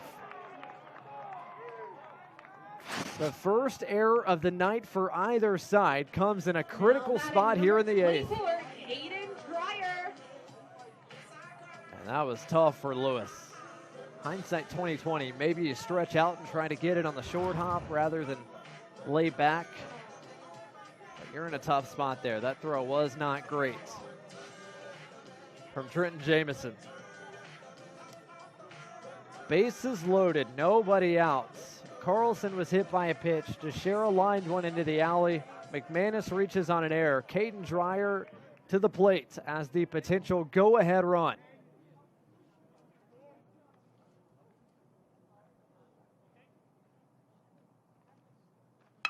And Dreyer hammers this through the right side, a base hit. 1 run scores. Teixeira's going to get the wave around as well. The throw to the plate, cut off. A 2 RBI single by Dreyer. It's a 1-run game again. Back-to-back plate appearances for Bulldogs catcher Caden Dreyer, and he's delivered. Dreyer with 4 runs driven in over his last 2 looks at the plate as he hammered that one through the hole in the right side. And that spells the end of the line for Britt Buckaloo. Dreyer and the Bulldogs fired up as they chase Buckaloo here in the bottom of the 8th. The first 4 Samford hitters have reached. The go-ahead run is aboard.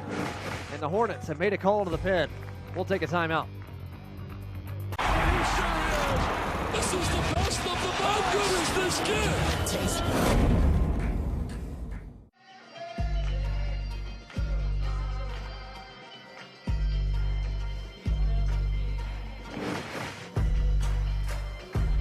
Welcome back here to Jolie Griffin Field. I'm Blake Gardner here on ESPN Plus. If you've been with us tonight, you've been entertained, and it hasn't been by me. Play on the diamond has been excellent both ways. Both offenses have made some big-time swings. Samford with the latest big swings to make it a 1-run game again as they chase Britt Buckaloo. Another right-hander out of the Alabama State pen, and it's number 33, Peyton Harris, the junior from Hattiesburg, Mississippi, is the new pitcher for the Hornets, his 2nd appearance of the year. After 2 innings of work back on Sunday in the Southern Illinois game. In a game that was well out of reach by the time it got to Harris. But his innings were good. 2 innings of work. He gave up just 1 hit. Struck out 2, walked 1. Harris appeared in 3 games in the shortened season a year ago. All in relief. 6 innings, gave up 7 hits, allowed 2 earned runs, struck out 9 after transferring over from Jones County Community College. Number 9, Ryan Crockett. And he inherits a heck of a spot here. 2 on, nobody out. Bulldogs have already scored 2 in the inning.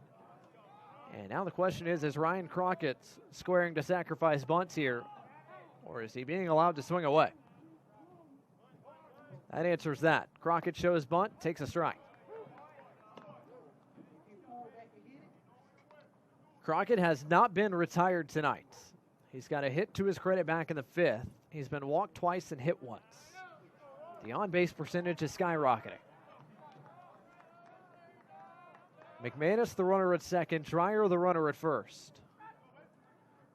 Crockett doesn't show bunt. This scoots away from the catcher, May. Both runners advance. And that does the job of what a sacrifice bunt would have done.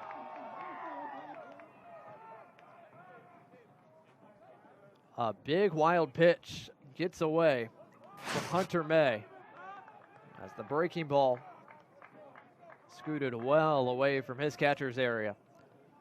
Tough break for the Hornets. A couple of miscues from Alabama State here in the bottom of the 8th have cost them dearly. And now the infield in for ASU. 1 run to Crockett. 1-2.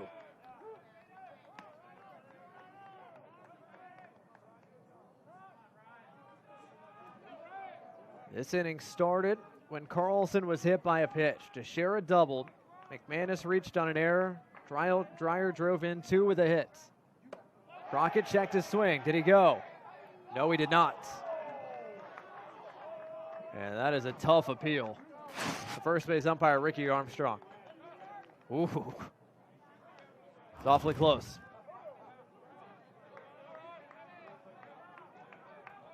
Ricky Armstrong, the first base umpire, is standing 20 feet away from second base. Doesn't have a great view, or as good a view as he would have had he been directly down the first base line.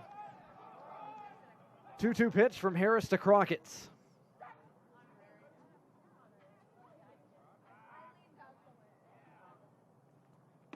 Breaking ball off the plate, it's full. And another quality AB here from the veteran Ryan Crockett. Expect nothing less from Crockett. Perhaps nobody's been on campus more in this game than the Samford right fielder. He's been on campus here at Samford since 2017. 2 on, nobody out. Payoff pitch from Harris.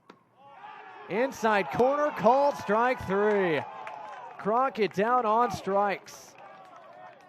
Huge pitch from Peyton Harris. Dreyer can't believe it at second base. Number 10, Colton Ledbetter. It looked inside. Oh, goodness, it was. Big call goes Peyton Harris's way, and a much-needed out number 1 for the Hornets defense. 1 gone for Colton Ledbetter. Still the potential tying run at third, go-ahead run at second. Infield still in for the Hornets. Strike 1 to the freshman Ledbetter. Ledbetter delivered in a clutch spot a few days ago, back on Saturday afternoon. Came to the plate with 2 outs in the 8th, and Samford down by 1, and tied the game with a double.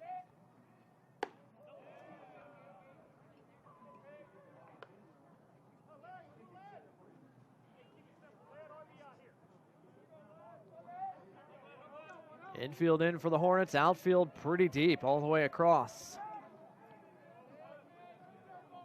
As Colton Ledbetter tries to drive in the second run of his young career. 2 balls and a strike as the changeup was well upstairs.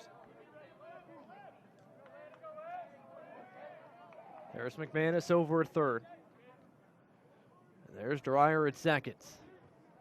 The potential tying and go-ahead runs here for Samford in the late stages of what has been a very entertaining contest. Ledbetter fouls off the changeup. It's 2-2. Samford hasn't led all night. Alabama State scored the first 5 runs tonight. Samford cut it to a 2-run deficit after 2 innings.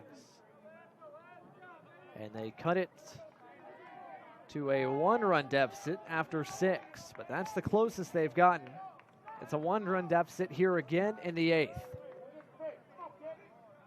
2-2 from Harris. Just downstairs.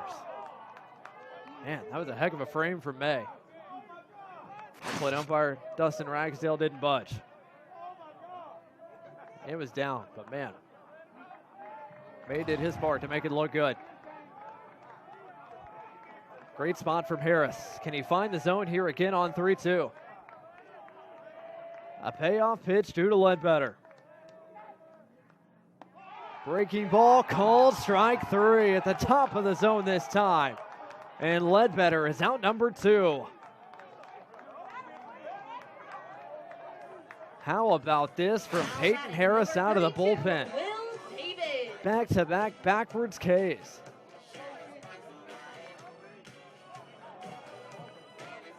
Right at the top of the zone. Ledbetter down on strikes. And now the Hornets infield can back up. Still 2 on, but now 2 out for Will David. My goodness, what a Houdini act this would be if Peyton Harris can get out of this with Alabama State's 1-run lead intact. Strike 1.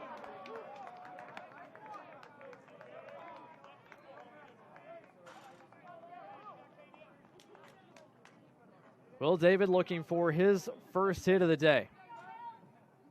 From a Samford point of view, now would be a nice time for it. David had 1 hit this past Friday, 1 hit this past Saturday. Was held out of the hit column on Sunday. So far has been held out of the hit column today. Samford has 2 2-out hits tonight. A potential third gives them the lead. Strike 2.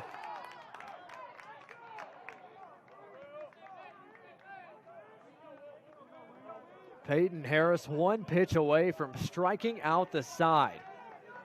After inheriting the potential tying run and go-ahead run already on the base paths and nobody out. A 1-2 to David. David stays alive.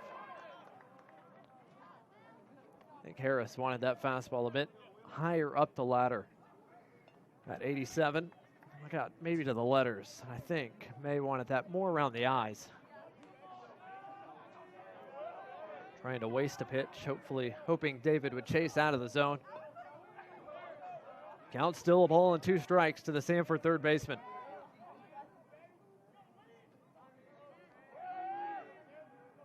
And David steps out.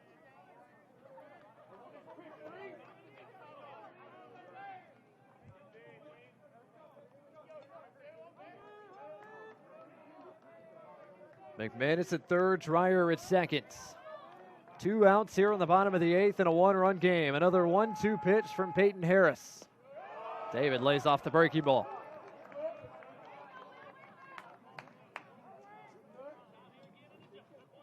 Nothing like some midweek drama between 2 intrastate rivals separated by maybe an hour's drive. Alabama State has led all night. They try to take a lead into the game's final frame. 2 on, 2 out, a 2-2 from Harris. David lays off the breaking ball again.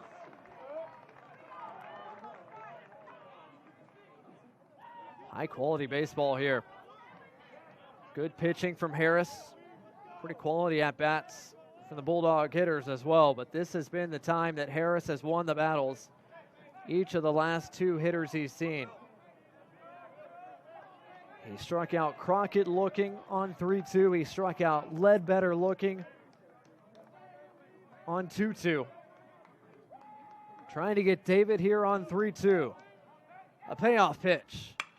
David hammers it right at the second baseman Sloan, who makes a leaping catch to end the inning. The second time tonight, David has been robbed by Jaden Sloan. And we head to the 9th with Alabama State still on top by 1.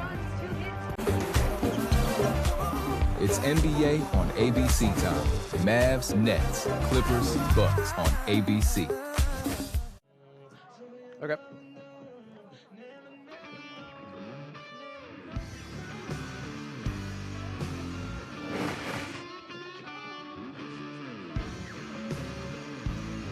Through Through 8 innings so far from Jolie Griffin Field tonight, it is 10-9. Alabama State's on top. As we get ready for the top of the ninth, Samford will roll out one more arm out of their bullpen. This will be pitcher number 8 for the Samford Bulldogs, and it's number 34, Carson Cupo, the senior from the Birmingham suburb of Leeds, Alabama.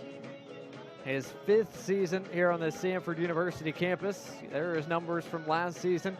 ERA sub-4 as the Samford closer. Now batting is number 22, Cupo A.J. Gardner. has appeared in almost 50 contests in his Samford career. Came on for 1 inning out of the pen this past weekend against UT Martin. Gave up just 1 hit. It was a scoreless frame as he struck out 2, and he gets a pop-up on the first pitch here in the top of the ninth. Long run for David towards foul ground, and it gets away from him off the roof of the dugout, out of play.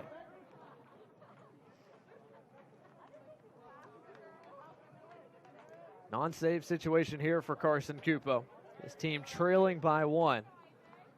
Samford tries to keep the deficit there and perhaps have a chance to steal this one in the bottom half. A.J. Gardner, one of 2 Hornets hitless tonight. No doubt he'd love to change that. Kick things off with a hit to start the Hornets half of the ninth. Big breaking ball from Cupo. It's 0-2. And that is the signature pitch of Carson Cupo. You're going to see that breaking ball quite a bit. Might see it here on 0-2. Good job by Gardner to stay alive.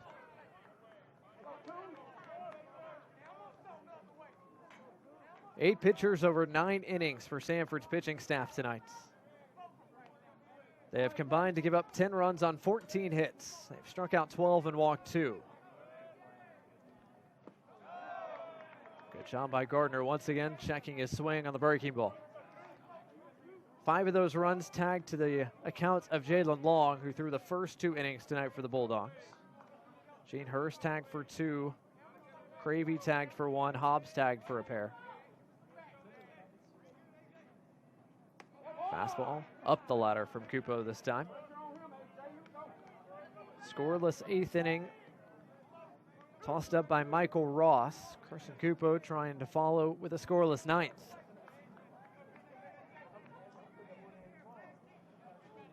Two from Cupo. Full count. Good at bat here by A.J. Gardner, trying to find himself on for the first time tonight. Pair of ground balls, pair of strikeouts for the Hornets center fielder. 3-2 downstairs, ball 4. Hornets have a leadoff man on.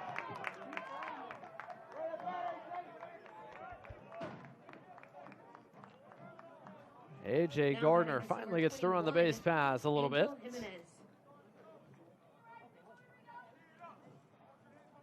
He's aboard. Angel Jimenez digs in.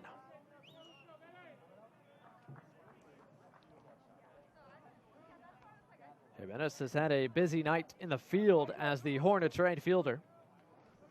He's been on the base pass once. A single back in the 3rd. He was left stranded. Fouls this one off. Quickly down 0-1. Hornets have left 6 men on the base paths tonight. Bulldogs have left 11.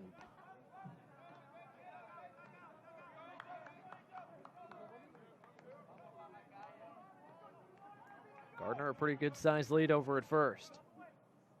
Now running on 0-1. It's the breaking ball, misses inside. Might have been close to the zone, but for Cupo, you're almost never getting that call if your catcher has to slide from one side of the plate to the other.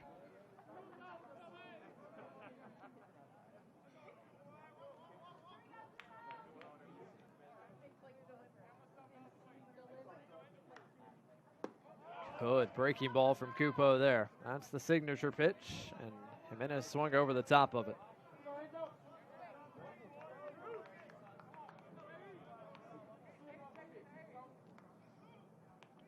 Second start of the year tonight for Angel Jimenez. And he takes a cold strike 3. Breaking ball paints the outside corner for out number 1 here in the 9th. Kind of had a feeling after that swing on the first breaking ball that Kupo was going to show that again. And that was right on top of the mitts of Caden Dreyer. One gone here for Hunter May.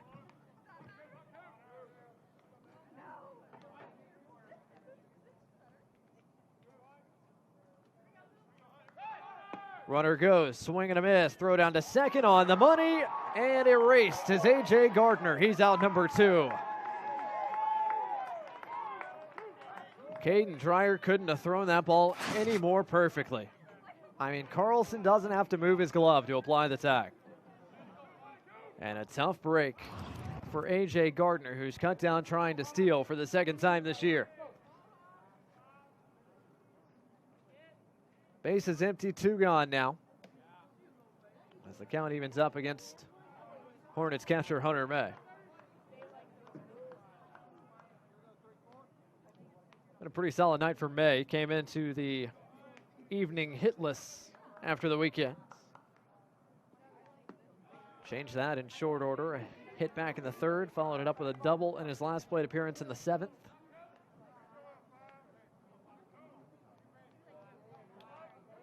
He and Santiago Garcia going to be sharing quite a bit of the catching duties here in 2021 as May torches this one to left. No doubt about it, it's gone.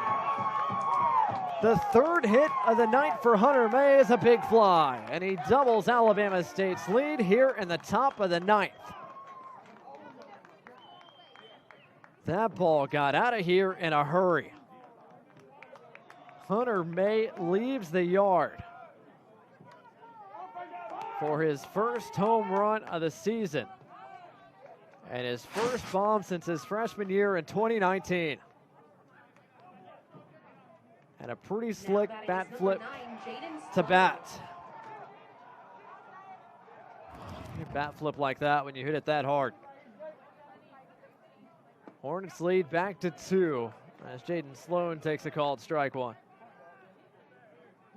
Alabama State's offense with 2 outs tonight has been unbelievable. 15 hits for the Hornets, 13 with 2 outs. Just remarkable what the Hornets have been able to do down to their final outs in so many of these frames. As Hunter May leaves the yard for the 2nd home run for the Hornets offense this evening, the 3rd home run between the 2 teams tonight.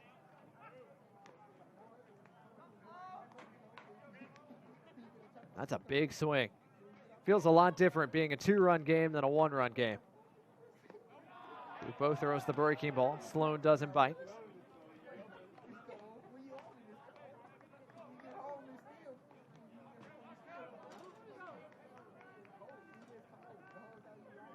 Kupo looking for a second strike out of the frame. Gets it. Sloan swings through the breaking ball, and that ends the top of the 9th. But not before Hunter May tacks on a run of insurance for Alabama State. It's a 2-run deficit for the Bulldogs, coming to bat for the final time when we come back. Of all time, Amanda Nunes, still queen of the jungle. I get those goosebumps every time.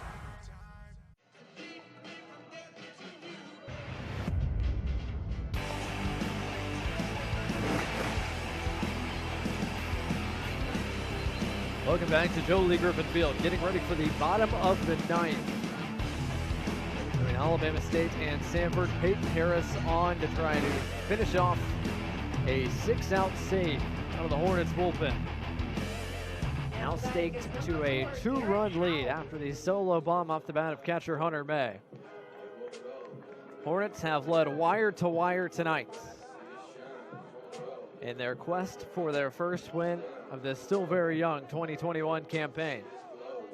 They're 3 outs away from getting a road win here in Birmingham against the Bulldogs of Samford. Garrett Howe to lead things off for Samford. 9-1-2 is where the Bulldogs are at on the lineup card. Howe shows bunt, gets it down in front of the mound. Tough play for May behind home plate. He makes it.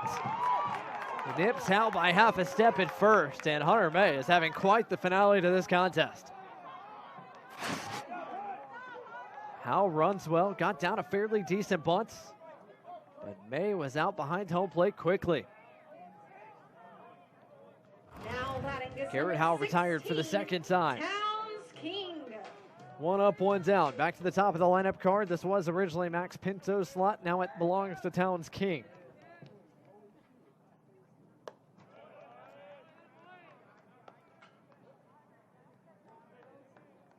King saw just one pitch in his first plate appearance off the bench back in the 7th, where he grounded out to first. Count even, a ball and a strike here against Peyton Harris.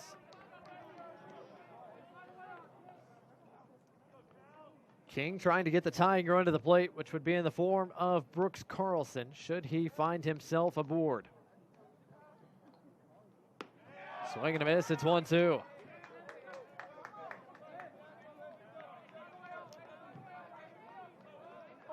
King had a multi-hit performance in Sunday's series finale against UT Martin. He was 2 for 3 with a run driven in. Trying to hang tough here, down 1-2 against Peyton Harris. Off the end of the bat and foul.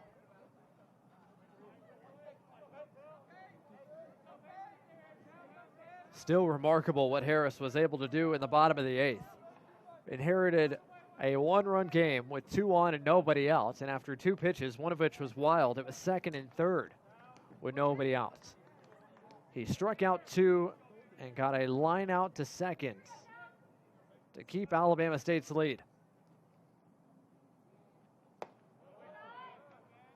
King lays up the fastball, down 88 on the gun, out of the hand of Harris.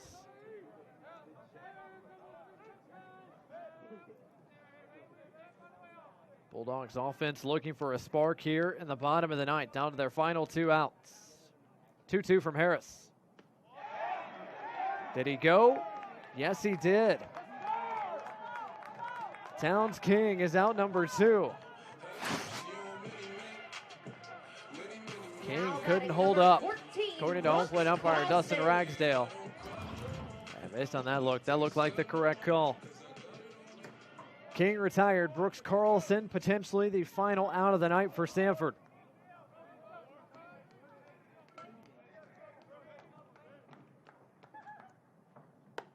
The Bulldogs senior leader has been retired twice tonight. He's been aboard 3 times. The last 2 times because he's been hit by a pitch. Otherwise, an RBI single back in the 2nd was the other time he was on the base pass. Harris catches the tippy top part of the zone. Ball and a strike to count.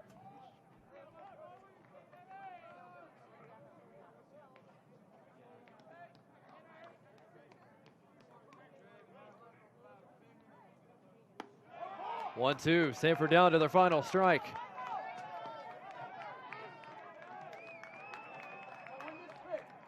Alabama State 1 pitch away from their first win here in 2021.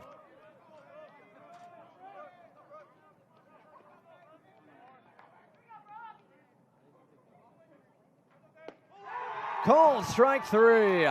A 6-out save for Peyton Harris, and Alabama State comes on the road to pick up their first win of the year. And your final score.